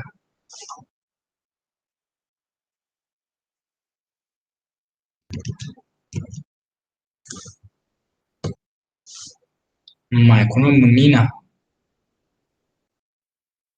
ส่งมุมนี้มันจะเท่ากันเนาะมุมนี้กับมุมนี้นะเพราะเป็นมุมกงกันข้ามกันซื่อๆเด้ที่ประกอบกับแกน y แล้วก็แกน e อันนี้ก็60องศาแต่ว่าเอาตั้งแต่ศูนย์นี้เนาะตั้งแต่ศูนย์นี้ไปหานี้ก็คือ p ส่วน2แล้วก็ศูนย์นี้ไปหานี้ก็คือ p อย่างตัวอย่างมาพวกน้องจืดแบบนี้แล้วนะเวลาที่พวกน้องจะไล่มุมตัวนี้ได้อาจารย์ก็เคยอธิบายไปแล้วแต่ว่าอธิบายอีกเนาะว่ายันบางน้องลงนะวิธีการอธิบายพวกน้องวิธีการสอนมุมนี้ก็คือบางน้องอาจจะเอา p ส่วน2ไปบวกให้อันนี้ก็คือ p ส่วน3 p ส่วน2บวกให้ p ส่วน3เอา p ส่วน2บวก p ส่วน3แสดงว่าผิดเพราะว่ามุมนี้เราต้องเบิ่งเนาะมุมประกอบของมันเป็นมุมของการข้ามแบบนี้เนาะต้องประกอบระหว่างแกนแกนนี้กับแกนนี้เนาะแกนใดหมายความว่ามุมนี้กับมุมนี้เท่ากันดังนั้นพวกน้องรู้แล้วว่าตั้งแต่0ไปหานี้มัน p เนาะอยากรู้ว่าตั้งแต่0นี้ไปหานี้มันเท่าใดก็เอา p มาลงให้มุมนี้ทิ่มเลยเนาะเอา p มาลงให้มุมนี้ทิ่มแล้วก็จะได้มุมนี้ทันทีเลยก็คือมุมนี้ก็จะเท่ากับ p ลงให้มุมนี้ก็เท่ามุมนี้60องศากันก็คือ p ส่วน3 p ลงให้ p ส่วน3ก็จะกลายเป็นเท่าใดจะกลายเป็น3ลบ3เนาะอันนี้เอาขึ้นพุ่งมันก็จะได้3ลบ1นี่เหลือ2อันนี้จึงกลายเป็น2 p ส่วน3เนาะโอเคแสดงว่ามุมนี้จึงเป็น2 p ส่วน3แล้วก็มุมนี้คือกันเนาะมุมนี้เราก็ไล่คือกันได้โอเคแต่ว่ามุมนี้นะเราบ่เอาแล้วเพราะว่าเงื่อนไขของพวกนี้แต่ว่าจะอธิบายคืนเนาะเพราะว่าบางกรณีนี้ถ้าบ่มีเงื่อนไขเราต้องเอา2ค่าเนาะตัวอย่างว่าอีมุมนี้ก็คือมุมนี้ได้แล้วมุมนี้พวกน้องสิไล่แนวใดก็คือให้พวกน้องมาสังเกตแบบนี้หรือว่าเบิ่งเป็นก็ได้เนาะโอเคมุมนี้กับมุมนี้นะกงกันข้ามกันเนาะกงกันข้ามกันนะเทียบใส่แกนนี้แล้วก็เส้นนี้ก็คือ60องศาคือกันเนาะแต่พวกน้องมีละห้องนี้มันปีหมายความว่าตั้งแต่ปีไปห้องนี้ก็คือมุม60เนาะอยากรู้ว่าตั้งมุมนี้มันมุมเท่าไหร่ก็เอาปีไปบวกให้มุม60ก็คือปีส่วน3อันนี้ก็จะกลายเป็นปีบวกให้ปีส่วนให้ปีส่วนให้3นี่แหละโอเค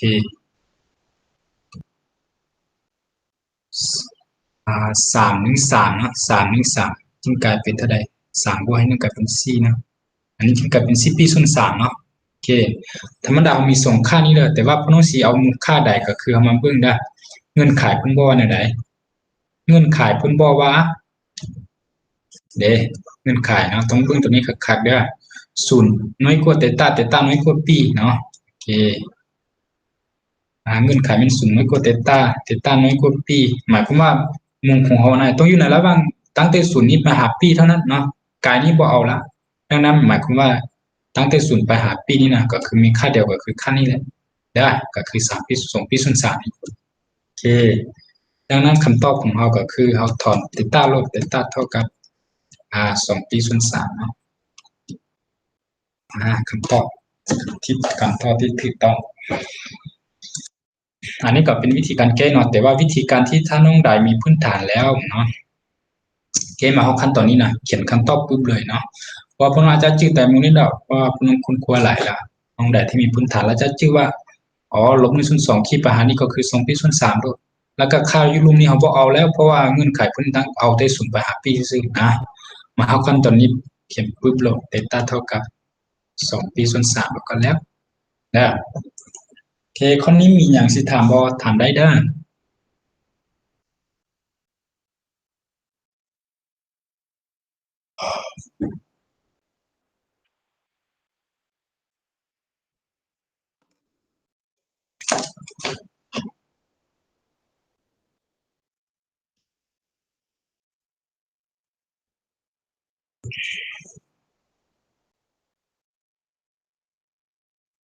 โอเคเป็นอะไรพี่น้องมีอย่างถามบ่ข้อนี้ บ่มีแล้วอาจารย์ บ่มีเนาะเอาคันถ้าบ่มีเอาไปข้อ6เลยข้อ6นี้ก็จะไปซ่อหาสิบติดคือเก่าเนาะปกติที่เราเคยซ่ออันนี้มาอ่านนำกันเลย ว่าเราสิมีเม็ดติดหรือว่าบ่มีเนาะอันนี้ก็คือเราเคยวิเคราะห์กันมาเนาะเพิ่นว่าจงซ่อหาสมผลสิ้นติดที่ติดกับเส้นโค้งเนาะว่าเท่ากับกำลัง2อีกบวกให้อีกเลขพันเม็ด00อันนี้ก็คือที่อาจารย์บอกแล้วเนาะเพิ่นว่าเลขพันเม็ดหมายความว่าเม็ดนี้บ่แม่นเม็ดนี้บ่แม่นเม็ดติดเนาะโอเคอันนี้อาจารย์เคยอธิบายตลอดแล้วเนาะสมมุติว่าถ้าสิเป็นเม็ดติดเนาะเพิ่นต้องเลขเม็ดติดเนาะอาจารย์เคยเขียนตลอดแล้วหรือว่าเพิ่นว่าติดกับเส้นโค้งสุดผลเส้นโค้งที่เม็ดที่เม็ดนี้ก็ได้โอเคได้มันจะเปลี่ยนเป็นเม็ดนี้เขาจึงรู้ว่านี่เม็ดนี้เป็นเม็ดติดแต่ว่าถ้าเว้าแบบนี้ซื่อๆเราก็ต้องเข้าใจว่ามันบ่แม่นแล้วอันนี้นะเป็นเพียงแต่เม็ดนึงที่สมผลสิ้นซื่อนะสมผลสิ้นติดนำไปผ่านซื่อๆเอาดังนั้นเราสิแก้อย่างใดนะก็มาแก้นำกันเลย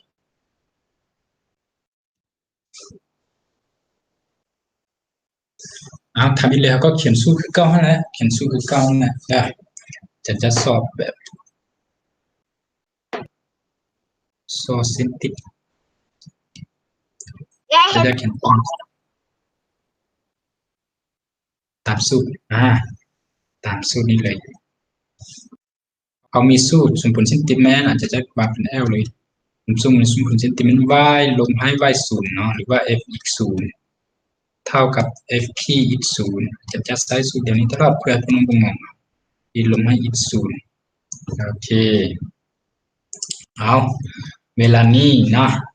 ก็คือเขายังบ่มีอีกเขาแม่นนี่บ่แม่นอีก0 y 0ได้เนาะอาจารย์จะวางนี่เป็นสมผลที่1ก่อนหมายความว่าเขาต้องได้ไปซ่อหาอีก0และเขาต้องไปซ่อหาอีก0จ้านเนาะโอเคเวลานี้เพิ่นจึงไปจากบทเลขของเราจากตำรา y เนาะหรือเอาเขียนเป็น f x จึงง่ายก็ได้เท่ากับกำลัง2 x บวกให้อีกเนาะโอเคคันถ้าจากตัวนี้เราอยากได้ f อีก0เนาะเราอยากได้ f อีก0ตัวนี้เราก็แทนอีก0เข้าไปหมายความว่าเราก็จะได้อีก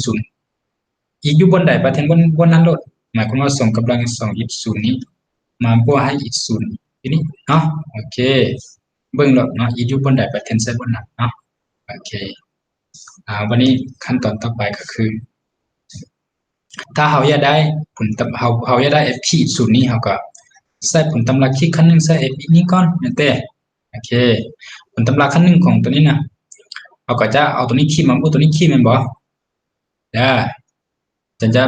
แยกมาบัดเดียวเลยได้ก็คือจะเอาเขียนแบบนี้ก่อนก็ได้2อีกนี้ขีดเนาะมาบวกให้อีกขีดแบบนี้นะจึงคำนวณไปทีละขั้นตอนก็ได้นี่มันจึงเท่าอันนี้ก็คือเราต้องเอา2อีกมาคีดก่อนเนาะถ้าเสียคิดไล่ตามขั้นตอนได้มันต้องให้แบบนี้เนาะมันกำลัง2อีกคือ9แล้วจึงมาบวกอีกคีดอันนึงเนาะสุดท้ายหมายความว่าจะได้ f คีดเท่ากับf คี2 x คีนี่มันออก2แล้วเนาะ2คูณให้กำลัง2 x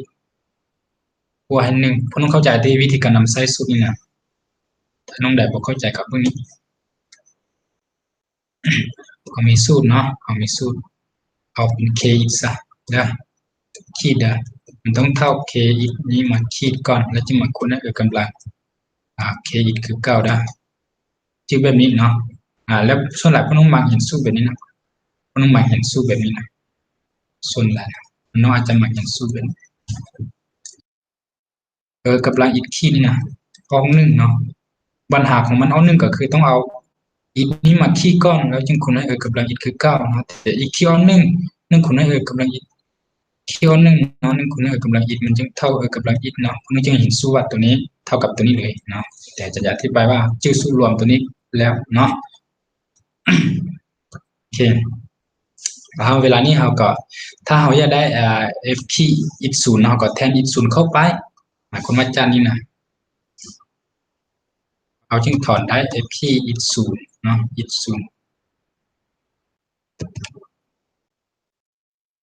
f คีอีก0เด้อเอาอีกอยู่บนใดเอาอีก0ไปแทนใส่ลด2คูณให้กำลัง2อีก0บวกให้1ลดได้เวลานี้จะเอาตำราตัวนี้นะแทนเส้น1ตัวนี้แทนเส้น1เนาะแทนเส้น1ลดโอเคอันนี้เราเคยเก็บมาหลายเทื่อแล้วเนาะจันก็ใช้วิธีเก่านั่นแหละจากสมผล1นะที่เรามีเมื่อกี้มัน y ลบให้ f อีก0แม่นบ่จันจะเขียนคืนเพื่อแทนใส่เพื่อจะเห็นเท่ากับ f คีอีก0คูณให้อีกลบอีก0แม่นบ่โอเคแทนใส่เลยเมื่อกี้เราสอบได้แล้วว่า f อีก0แม่นก็แม่นตำราเก่านั่นแหละแม่นf กำลัง2อีก0เนาะมันบวกให้อีก0แล้วก็ f คีอีก0เราสอบได้แล้วเด้เท่ากับตัวนี้เลยเด้2คูณให้กำลัง2อีก0มันบวกให้1แบบนี้นี่คูณเลยเนาะแทนใส่เลยเราก็จะได้ y เนาะลงให้ธรรมดาในพวกเราต้องเขียนแบบนี้ลบให้ f อีก0ก็คือกำลัง2อีก0มันบวกให้อีก0แล้วเท่ากับf คีอีก0ก็คือตัวนี้2คูณให้กำลัง2อีก0มันบวกให้1คูณให้หยังคูณให้อีกลบให้อีก0เนาะโอเค0ก็เขียนคือ9ปานนี้นะวันนี้ก็แทนเข้าไปเนาะจากตัวนี้นะจันเขียนว่าจากตัวนี้นะว่าคูณเข้าเลขหรือว่าจันเป็นกันวันนี้เราจึงไปสหาอีก0แล้วจากอาจารย์จะเปรียบสิเขียนอะไรว่าจึงเอาคำนวณอีกทีนึงก่อนคำนวณให้เพิ่มมันเป็นแบบนี้ก่อนหรือว่าอาจารย์จะไปจับประเด็นมันจะมาสอบก็ได้หมายนี้เป็นสมผลดาวสอบอีก0บันนี้นะขั้นตอนสอบอีก0ได้จะเขียนตามแต่ละขั้นตอนนี้นะจากโอเค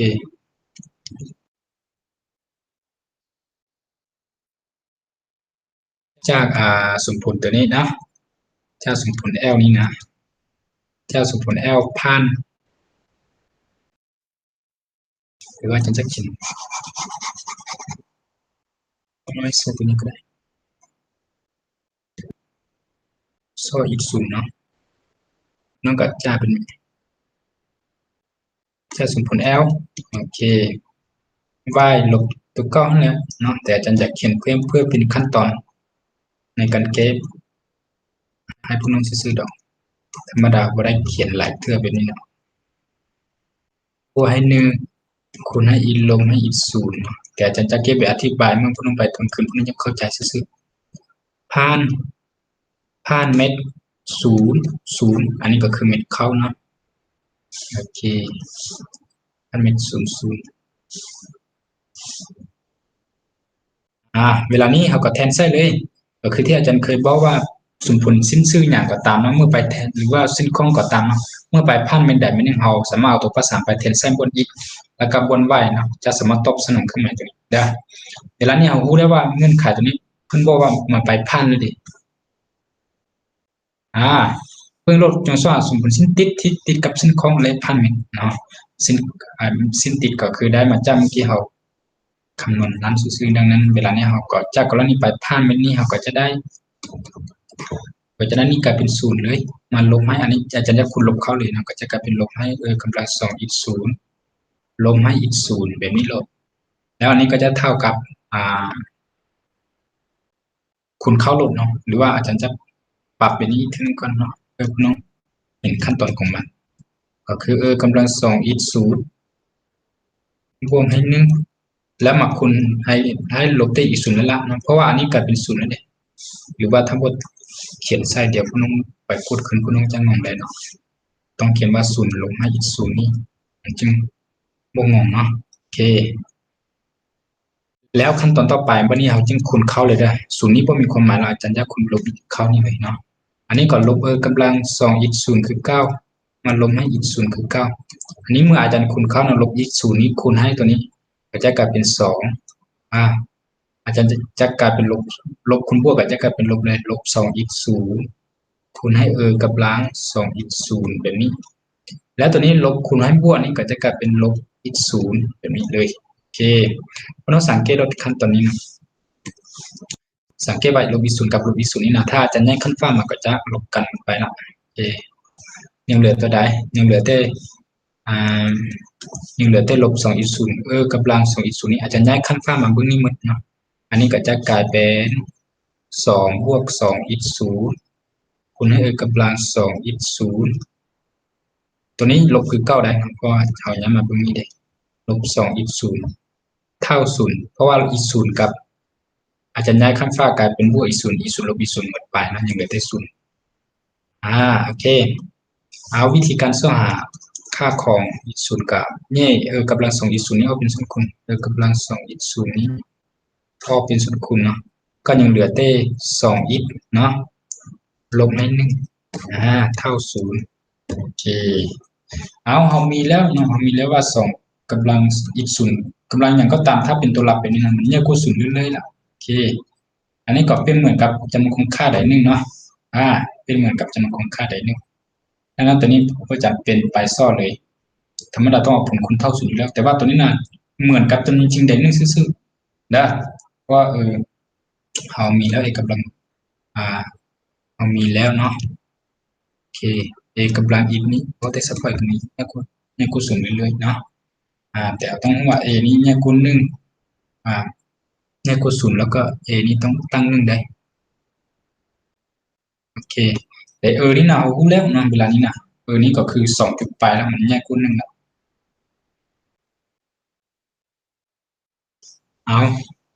วันนี้เอามาต่ออันนี้อาจารย์จะบอกเขียนเลยนะเอาจริงได้แต่สองอีกลบหนึ่งเท่ากับศูนย์เท่านั้นเนาะเอาถอนได้อีกจะเท่ากับอีกศูนย์นั้นอีกศูนย์เนาะอีกศูนย์เขาจะถอนอีกศูนย์เท่ากับ1 ส่วน 2โอเคเมื่อได้อีกศูนย์เท่ากับ1 ส่วน 2แล้วพวกน้องจะได้สิ่งติดกับแทนไซน์นะแทนไซน์ส่วนผลดาวนี้เลยได้แทนไซน์ส่วนผลดาวโอเคถ้าส่วนผลดาวเขาก็มีแบบนี้เราก็มีแต่แทนไซน์เลย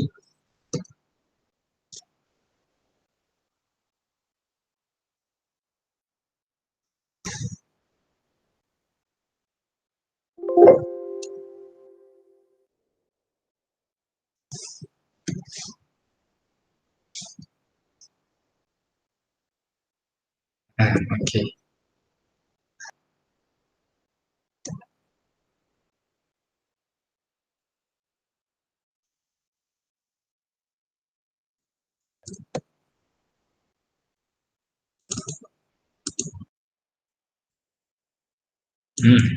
เอาไปนี่ครับเทนเซอร์ส่วนผลดาวเลยก็คืออีกเท่า1 ส่วน 2เนาะบนใดมี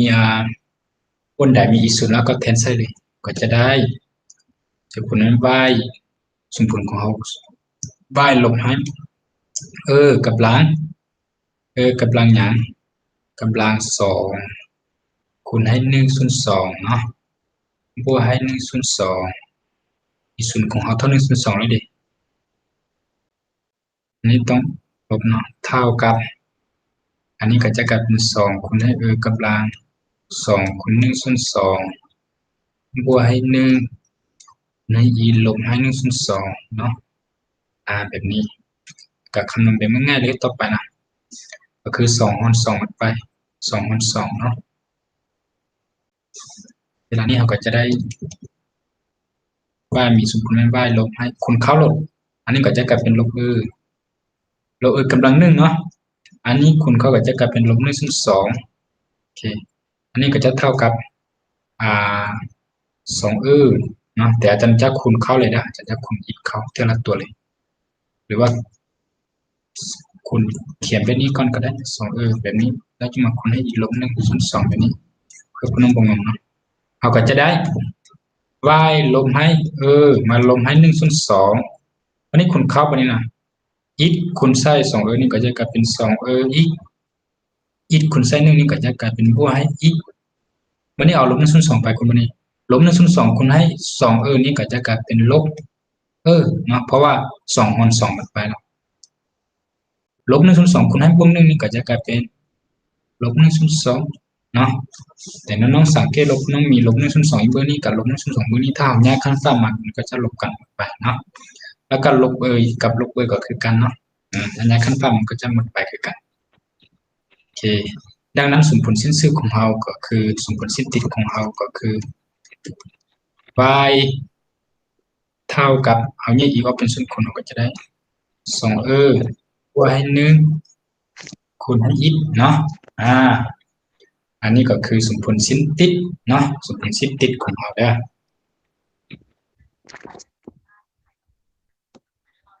โอ้โหถึงเลยสาม โอเคอันนี้จะเป็นสมผลสิ้นติดของเราเนาะถ้าพี่น้องมีอย่างถามได้เด้อ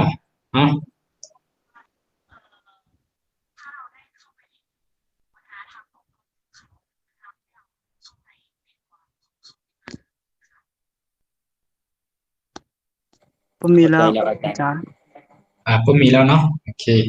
เอาคันถ้าบ่มีแล้วเขาก็จะไปต่อข้อใหม่เลยวันนี้มาต่อข้อที่7ข้อที่7นี่เป็นการคิดไล่ผลบวกนะโอเคสิคิดไล่แนวใดเพื่อมันจึงได้ผลบวกนี้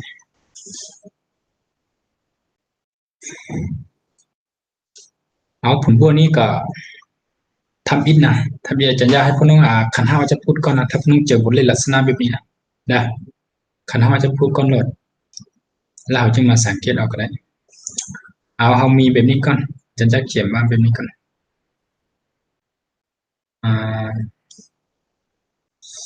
เรามีวิธีเก็ตเลยได้อาจารย์ว่าเรามีอันนี้นะคันห้าจะพูดเลยหรือว่าเก็บไว้เลยก็จำเป็นเขียนอันนี้หลายเท่าสิอาจารย์จะเท่าไปเลยอันนี้ก็จะเท่าหาศัพท์เป็นพวกไว้ลดเนาะอันนี้ก็จะเท่ากับหาศาสตร์ตัวนี้ k เท่า1นี้ไว้ลดหา n นี้ลดอันนี้คือผู้ร่วมคันห้าจะพูดเนาะคันห้าจะพูดก็คืออาจารย์จะบ่เขียนหลายอาจารย์จะคิดแบบอธิบายสุดนี้เมื่อพวกน้องมีแบบนี้นะเนาะเมื่อพวกน้องมีa ลบ b คูณให้ a บวก b นี้นะมันจะเท่ากับ a กำลัง2ลบ b กำลัง2เนาะแน่นอนถ้าเราแยกคัน5คัน2หมดไปเราต้องมองหาตัวนี้มันเหมือนกับว่าเวลานี้เรามี a บวก b ละ a เป็นเหมือนกับตัวนี้ b เป็นเหมือนกับตัวนี้ a ก็คือเป็นเหมือนกับตัวนี้ b ก็เป็นเหมือนกับตัวนี้นะเป็นเหมือนกับ5คัน2ของ k นี้เมื่อเราแยกได้ถ้าเราปรับนี้ปุ๊บเป็น a กำลัง2ลบ b กำลัง2อันนี้กำลัง2ลบตัวนี้กำลัง2ปุ๊บมันจะค่าหน้าหมดไปดังนั้นปัญหาของเราก็คือต้องคูณค่าคู่ของมันใส่คูณ a ลบ b ใส่เนาะคูณ a ลบ b ใส่อาจารย์จะคูณเป็นนี้ซะเลยธรรมดาอาจารย์จะเขียนตัวนี้กำลัง2ลบตัวนี้กำลัง2แล้วก็แล้วเนาะ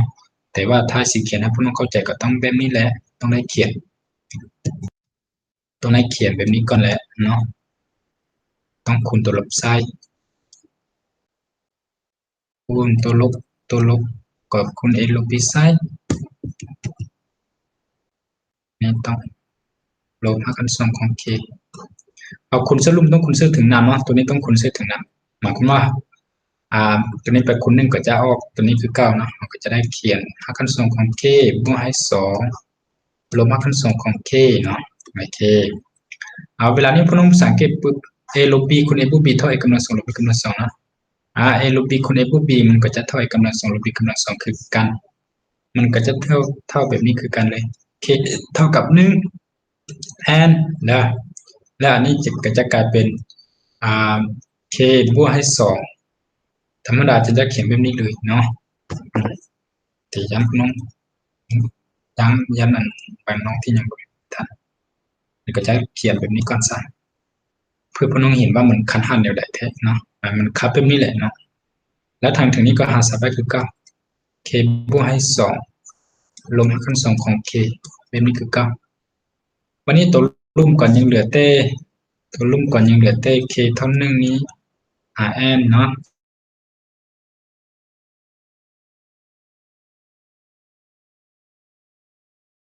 บวกให้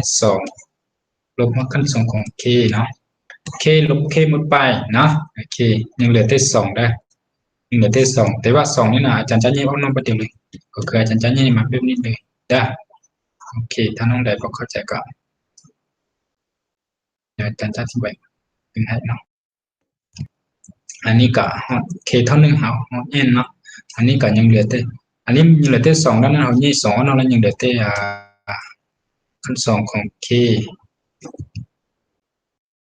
ลบให้บวกให้2มาลบให้ขั้น2ของ k นี่เนาะโอเควันนี้เราจึงแทนไส้เลยก็คือ1/2เนี่ยอาจจะแยกไว้เนาะนี่คือ9เนาะต้องใส่วงเล็บใส่ใส่วงขอใส่ก็ได้เป็นนี่นะเอาน้องต้องแทนจัด30พจน์เนาะเพื่อสังเกตอาจารย์จำแบบเขียนไว้นิดนึงเนาะเพื่อให้พี่น้องเห็นสังเกต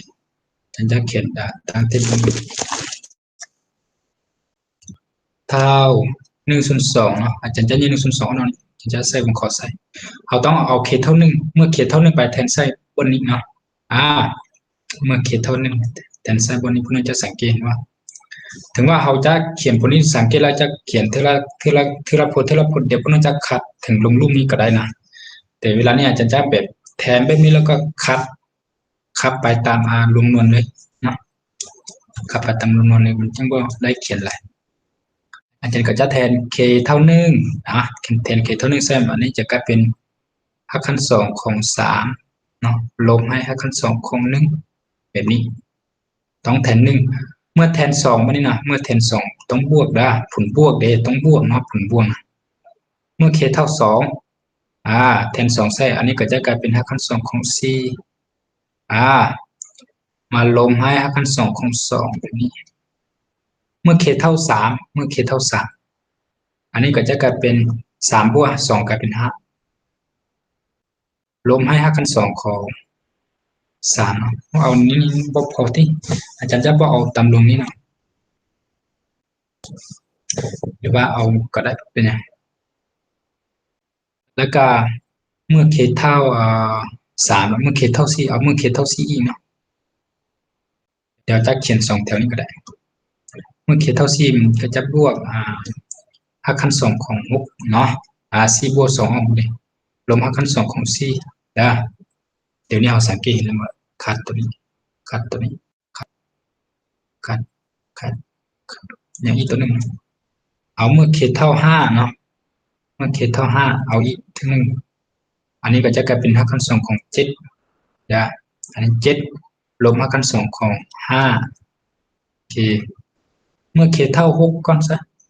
เอาเป็นหลายๆโลดพวกน้องจึงสังเกตเห็นแจ้งเนาะเมื่อ k เท่า6อันนี้ก็จะกลายเป็น8ลบให้5ขั้น2ของ6บวกจับจุดห้องบวกเมื่อ k เท่าn ลบ2เนาะอาจารย์จะเอา n ลบ2ก่อนเมื่อ k เท่า n ลบ2ได้อาจารย์จะจุดห้องเมื่อ k เท่า n ลบ2หมายความว่าบวก2กับลบ2มันก็จะหายไปเนาะอันนี้ก็จะยังเหลือ5ขั้น2ของ n แบบนี้ลบให้ k เท่า n ลบ2อันนี้ก็จะกลายเป็น n ลบ2แบบนี้ได้ชื่อไว้เดี๋ยวคุณน้องบ่เข้าใจได้บวกให้เมื่อ k เท่า n ลบ1บัดนี้นะเมื่อ k เท่า n ลบ1 n ลบ2แล้วต้องไป n ลบ1แล้วจึงไป n เด้อาจารย์ก่อนจะเอา n นะอาจารย์จะเอา n ลบ2กับ n ลบ1มาเว้าก่อนเนาะเดี๋ยวพวกนี้จะเห็นจุดขัดเด้อันนี้ก็ แต่อาจารย์บอกเวลาที่พวกน้องไปเก็บพวกน้องต้องเขียนไปตามลงใต้นี่มันจึงคำนวณไว้เนาะแต่ก็คือเก้านั่นแหละอันนี้เมื่อ k เท่ากับn ลบ1บนนี้ n ลบ1 n ลบ1ลบ1บวกให้2นี่ก็ยังเหลือบวก1เนาะอันนี้ก็จะกลายเป็น n บวกให้1แล้วมาลงให้เมื่อ k เท่า n ลบ1อันนี้ก็จะกลายเป็น n ลบ1โอเคจุลหอบบวก k เท่า n เนาะจุลหอบ n ละสุดที่ n แล้วนะเพราะว่าเพิ่นเอาผลบวกนี้มาสุดที่ n นี่แหละก็คือเมื่อ k เท่า n เลยก็จะได้เป็น5ขั้น2ของ n บวกให้2นี่เลยแหละมาลบ5ขั้น2ของ n นี่เลยแหละโอเคได้แล้วต้องใส่วงขอนำเพราะว่าจันนี่102ออกนอกนี้แล้วเนาะถ้าผู้น้องบอกเข้าใจขั้นตอนใดก็ยังมือฐานได้ก็คือกันได้แต่เวลานั้นเนี่ยเอามาสังเกตจุดคัดกันได้วันนี้นะสังเกตบนขัดกันได้ผู้น้องมือหลดเป็นอย่างอาจารย์จะเอาหลายพดเพราะมันขัดกันแบบนี้นะบวก5ขั้น2ของ3มันจะไปขับกับลบ5ขั้น2ของ3อยู่พี่เนาะชื่อไว้เดี๋ยวมันจะมัน1 2 3 4เนาะพดที่5เนาะวันนี้ผู้น้องสังเกตเราเขาจะลืมขับเขาจะลืมขัด5ขั้น2บวก5ขั้น2ของ4นี้ไปกันลบ5ขั้น2ของ4อยู่พี่เนาะโอเคเบิ่งไว้เนาะวันนี้เขาจะลืมขัดบวก5ขั้น2ของ5เนาะไปกับลบ5ขั้น2ของ5นี้ได้โอเควันนี้เขาจะลืมขับบวก5ขั้น2ของ6ไปกับลบ5ขั้น2ของ6โอเคเขาสังเกตจุดนี้เขาก็สามารถสังเกตเห็นได้คนน้ำเบื้องหลดมีบนที่บวกขับมันก็มี1 2นี่ไกลนี้มันจะขัดเลนเลยนะอันนี้จะขัดแน่นอนละต้องมีลบต้องมีบวก5ขั้น2ของ7มันขัดไปกับตัวนี้ละได้อันนี้5ขั้น2ของ8ต้องขัดไปละหมายความว่าตั้งแต่บวก5ขั้น2ของ5นี้ขึ้นมามันก็จะขัดมาเลยแหละเนาะโอเคแต่ตอนสุดท้ายนี่เนาะตอนสุดท้ายนี่เขาจะมาขัดตัวใดก็ถึงผู้น้องมาสังเกตได้แน่นอนเนาะสามนนทมิตรนี่มันต้องยังเหลือ2ยังเหลือ5ขั้น2ของ1แล้วก็ลบ5ขั้น2แน่นอนตัวท้ายนี่ต้องยังเหลือ2พจน์คือกันได้แต่ว่าต้องยังเหลือ2พจน์ใดเอากลับมาเบิ่งนี้โอเคเอาให้ผู้น้องมาสังเกตได้เดี๋ยวบางน้องอาจจะบอกขัดตัวนี้เนาะเป็นอาจจะจึงเขียนตัวนี้ออกมาเนาะก็เพื่อว่าผู้น้องเห็นว่าตัวนี้นะไปขัดกับตัวนี้เลยดิโอเคดิบวก5ขั้น2ของ n นี่ไปขับกับลบ5ขั้น2ของ n สุดท้ายเนาะเด้อเพิ่งเด้อแล้วผู้น้องจะเห็นเนาะโอเคแล้วลบ5ขั้น2ของ n ลบ2นี่จะไปขัดกับบวก5ขั้น2ของ n บวก2นี้เนาะโอเคแล้วก็ยังเหลืออันนี้แม่นอาจารย์เขียนเมื่อกี้เขียนผิดตัวใดวะอันนี้แม่น n บวก1คือว่า n ลบ1วะเมื่อกี้แม่นเอา n ลบ2นะ n ลบ2อันนี้จึงเป็น n ลบ2อันนี้ต้องเป็น n ลบ1 n ลบ1n บวก1นะอันนี้ n ลบ1 n บวก1โอเคไหมล่ะโอเคแล้วยังเหลือ2พจน์เนาะหมายความว่า2พจน์ที่เหลือก็แม่นคือว่ามัน2พจน์นี้วะ2พจน์ติดกันนี่วะ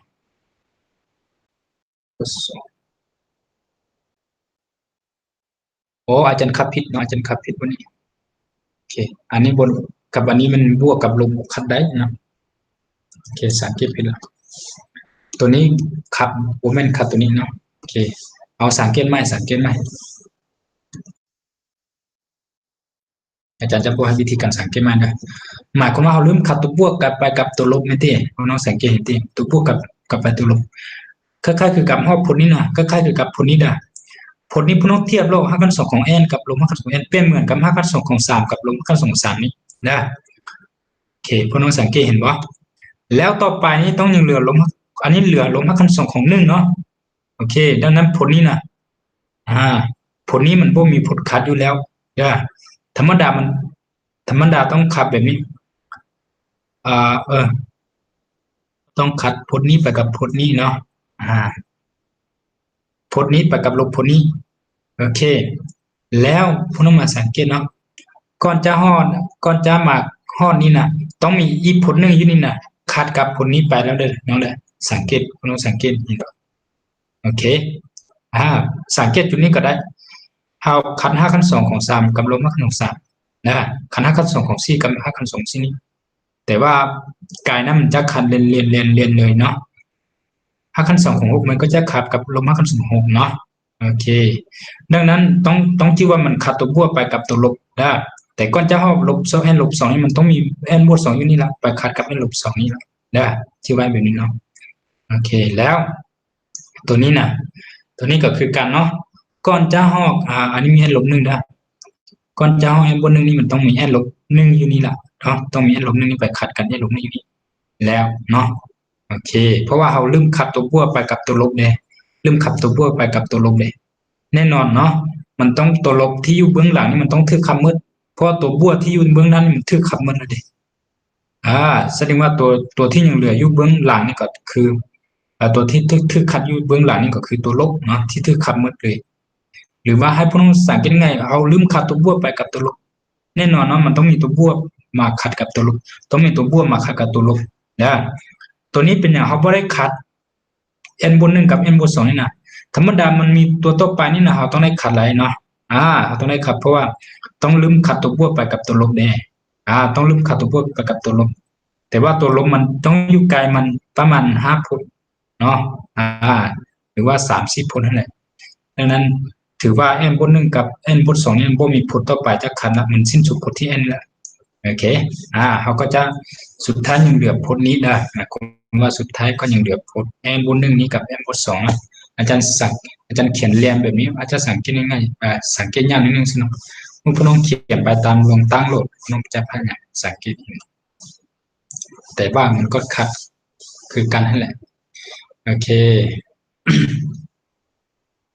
แล้วเวลานี้พวกน้องก็มาเขียนเลยยังเหลือพจน์ที่เท่าใดก็มาเขียนไว้นี่ก็จะเท่ากับ1/2เนาะ1/2ของ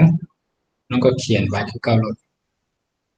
1/2วันนี้ยังเหลือพจน์ใดก็เขียนออกมาโหลดอันนี้เนาะลบ5คัน2ของ1นี้โอเคแล้วก็ลบ5คัน2ของ2นี้เราต้องเขียนตัวบวกก่อนเนาะบวก5คัน2ของ2กับบวก5คัน2ของ1เนี่ยเราต้องเขียนตัวใหญ่มาหันนะก็คือบวก5คัน2ของหมายความว่ายังเหลือแต่ตัวนี้เนาะ n บวกให้2แบบนี้โอเคแล้วก็มาบวก5คัน2ของ n บวกให้1แบบนี้แล้วจะมาลบให้5คัน2ลบ5คัน2ของ2แล้วจะมาลบ5คัน2ของ1เนาะแต่5คัน2ของ1ถอน5เอา1อาจารย์จะเขียน1เลยโอเคอันนี้ก็คือคำตอบแล้วเนาะหรือว่าพี่น้องจะเขียนแบบนี้ก็ได้น้องจะเขียนไปได้ก็ได้เนาะเอาอยากเขียนให้มันส่วนยาวๆนี่ก็ได้คือกันได้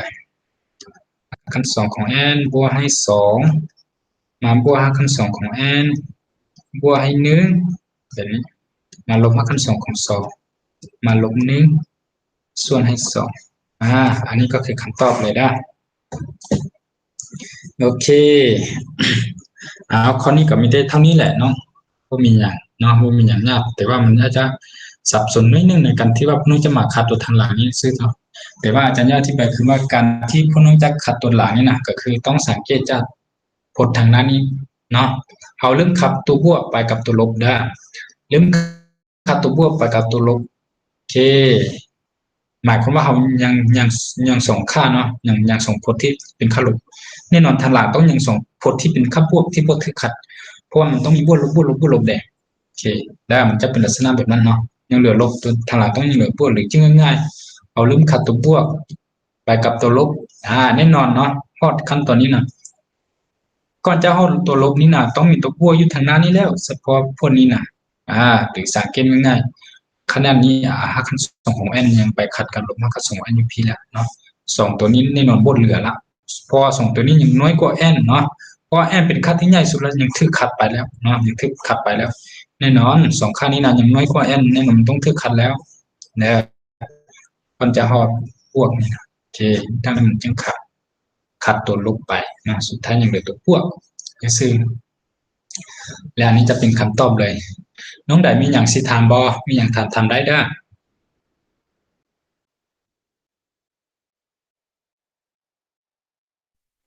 อาจารย์ถ้าสมมติว่ามันเป็นหักขัน2ของ k บวก3มันจะเป็นหัก คำตอบมันจะออกเป็นหักคันสองของ n บวก1หักคันสองของ n บวก2แล้วก็หักคันสองเป็น n บวก3บ่อาจารย์มันจะออกมานั่นนี่บ่ไล่ไปจนฮอด3บ่สมมุติน้องว่าอันนี้บวก3ใช่ปะโดยสมมุติน้องเป็นนี่เป็น3เนาะโดยโอเคถ้าสมมุตินี่เป็น3เฮาก็จะคันเฮาจะพูดแล้วก็สังเกตออกมาคือเก่าเนาะสังเกตออกมาคือเก่า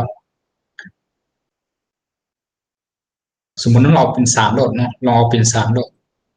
แต่ว่าถ้าลองเอาเป็น3นะเฮาจะนี่มันแน่นอนแล้วเราต้องแยก3ออกแล้วเราต้องแยก3ออกสมคุณนะเพราะว่าหมายความว่า1/3หมายความว่าจะเป็นแบบนี้สุดท้ายต้องเป็นแบบนี้ตัวนี้ต้องเป็นบวก3แม่นบ่สุดท้ายต้องยังเหลือผลนี้คือเก่าแหละแต่ว่าอันนี้จะเป็น1/3โอเคฉันจะเอาผลนี้ไปอธิบายอยู่ตรงนี้เพิ่งว่าเป็นอย่างไรนะ k บวก2ลบ k ความหมายของน้องหมายความว่าถ้าเป็นเป็น3แล้วอันนี้จะกลายเป็น1/3แล้วได้อันนี้จะเป็น k ลืมเท่า1ไปหาอันนี้แล้วได้แล้วก็นี้ต้องเป็นค่าคันส่งของ k บวก3ละบวก3ลบค่าคันส่งของ k แล้วได้มันต้องเป็นแบบนี้โอเคเนาะเป็นคำถามที่น้องถามแบบนี้ดิน้องโดยสมมุติเป็นลักษณะของ3แบบนี้ก็แทนใช่คือกันเนาะก็แทนใช่คือกันอาจารย์บ่พูดในใจว่ามันสิมีตัวคัดบ่แต่ว่าลองแทนดูอาจารย์จะบ่เขียนผลนี้นะ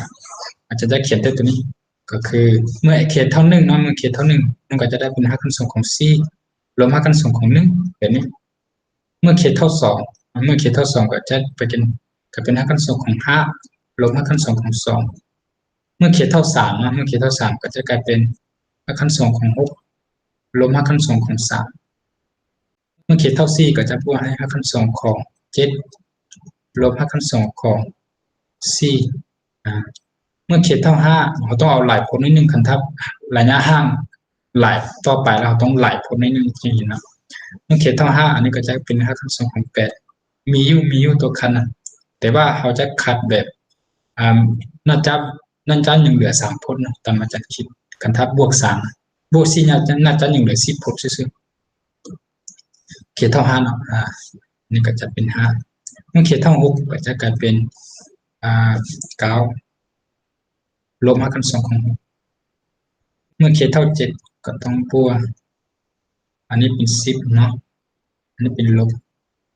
7เมื่อ k เท่ากับ8ก็จะกลายเป็น11เนี่ยมันจะต่อ1กันไปแล้วได้นี่ลบค่าคันส่งของ8เมื่อ k เท่ากับ9เนาะอาจจะเอาข้อ10ไปใส่เมื่อ k เท่ากับ8ละเมื่อ k เท่ากับ9อันนี้ก็จะกลายเป็น12เนาะลงให้คันส่งของ9เมื่อ k เท่ากับ10บวกให้นี่ก็จะ13ลงให้ค่าคันส่งของลงให้คันส่งของ10โอเคบวกเรื่อยๆแบบนี้ไปเรื่อยๆเนาะจนมาบวกให้ซึ่งตัวถนัดนี้เราสามารถเอาแบบนี้ก็ได้จนมาบวกให้เมื่อ k เท่ากับn ลบ5ลงมาก็ได้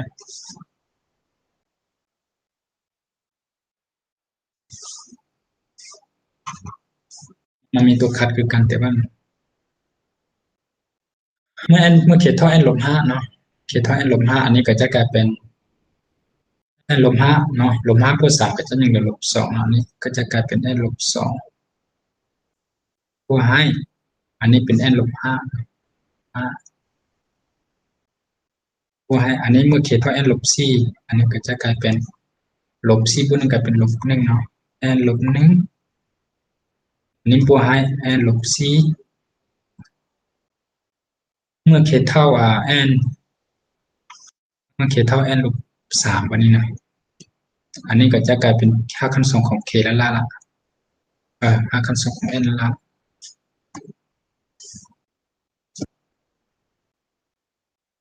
โอเคแล้วก็มาลงให้ n ลบ3เมื่อ k เท่า n ลบ2เนาะk เมื่อ k เท่า n ลบ2นี่จะกลายเป็นค่าคันส่งของ k บวก1แล้ววันนี้นะจะมาลงให้ค่าคันส่งของn บวก1เนาะอันนี้ n บวก1ได้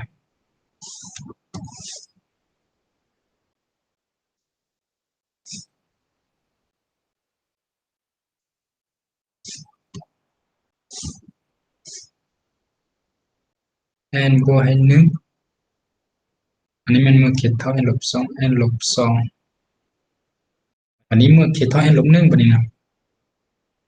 เขตเท่า n ลบ1นี่ก็จะกลายเป็น n ลบ1ก็จะกลายเป็น n บวก2ลบให้ n ลบ1อันนี้ก็จะกลายเป็น n ลบเมื่อเขตเท่า n บัดนี้นะเมื่อเขตเท่า n อันนี้จึงเป็น n บวก3มาลบ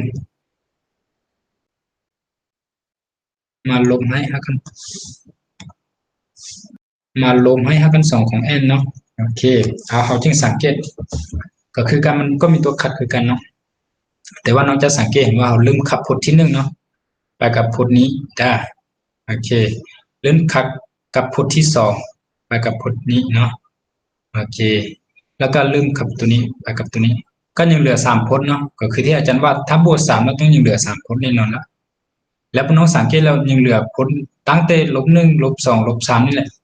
เพราะว่า7นี่ก็จะขัดไปละโอเคดิสังเกตเห็นบ่แล้วก็8นี่ก็จะขับไปละ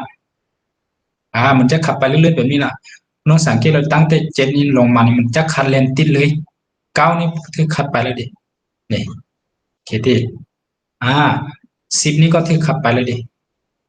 นะแล้วพี่น้องสังเกตเราตั้งแต่7ขัดเนาะอันนี้ก็ขัดเลนมาแล้วหมายความว่า11นี่มันต้องมีตัวขับไปแล้ว12นี่ก็ต้องมีตัวขับไปหมายความว่าตัวนี้มันก็ขัดเลนเ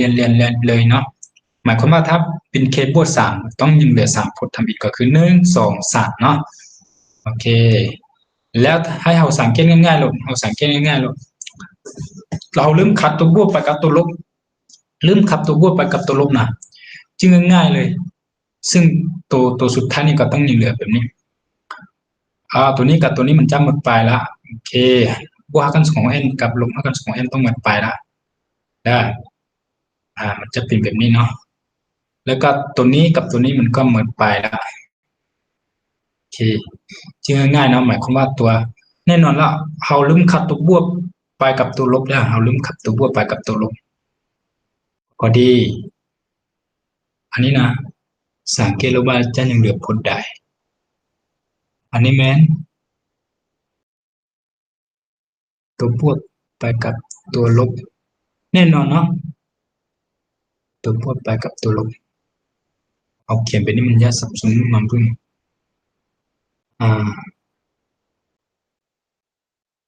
ตัวบวกนี่นะ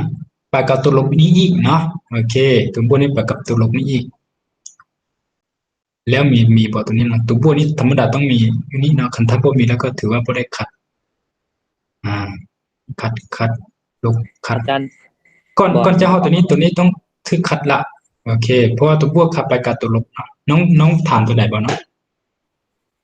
ตัวบวก5คัน2ของ n ลบ5มันเป็นบวกบ่หรือเป็นลบตัวนี้ปะโดย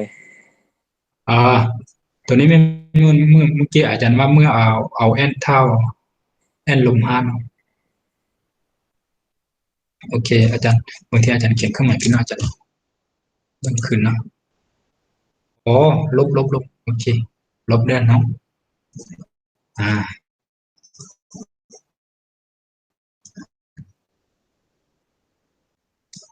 อันนี้มันลบโอเคเข้าใจสุโพเนาะอาจารย์งงแน่นอนเนาะตัวนี้นะต้องมีตัวบวกมาคัดกับมันละโอเคตัวนี้ก็ลบคือกันไม่ได้แต่อาจารย์เขียนผิดซึ่ง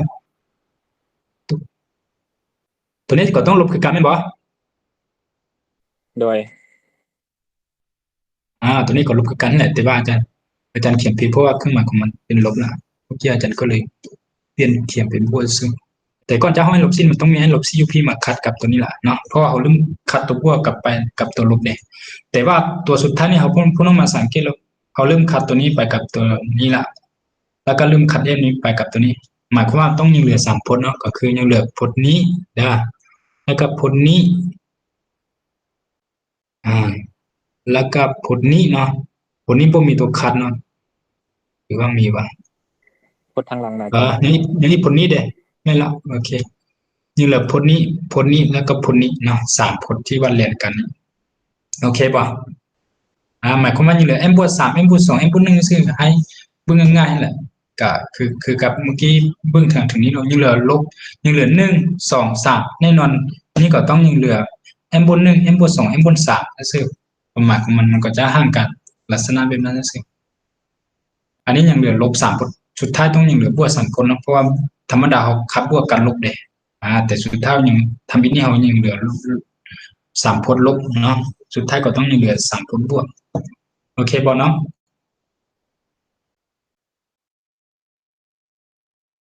โอเคเนาะ โดยอาจารย์ พอโอเคขอบใจสำหรับคำถามเนาะ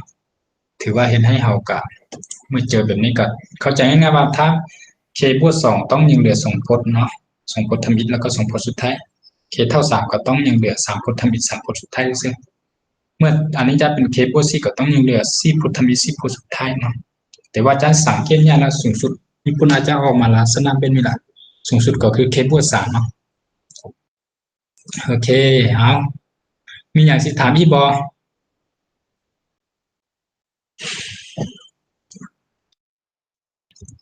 ถ้าพี่น้องบ่มีหยังถามแล้วเนาะถือว่ามื้อนี้เราจะเอาเท่านี้ก่อนเนาะมื้อนี้เราจะเอาเท่านี้ก่อนแล้วก็มื้อต่อไปเราจะมาเรียนต่อเด้อโอเคสู้ๆเด้อทุกคนเด้อสู้ๆเนาะมีหยังถามก็ถามได้เนาะเอาสวัสดีทุกคน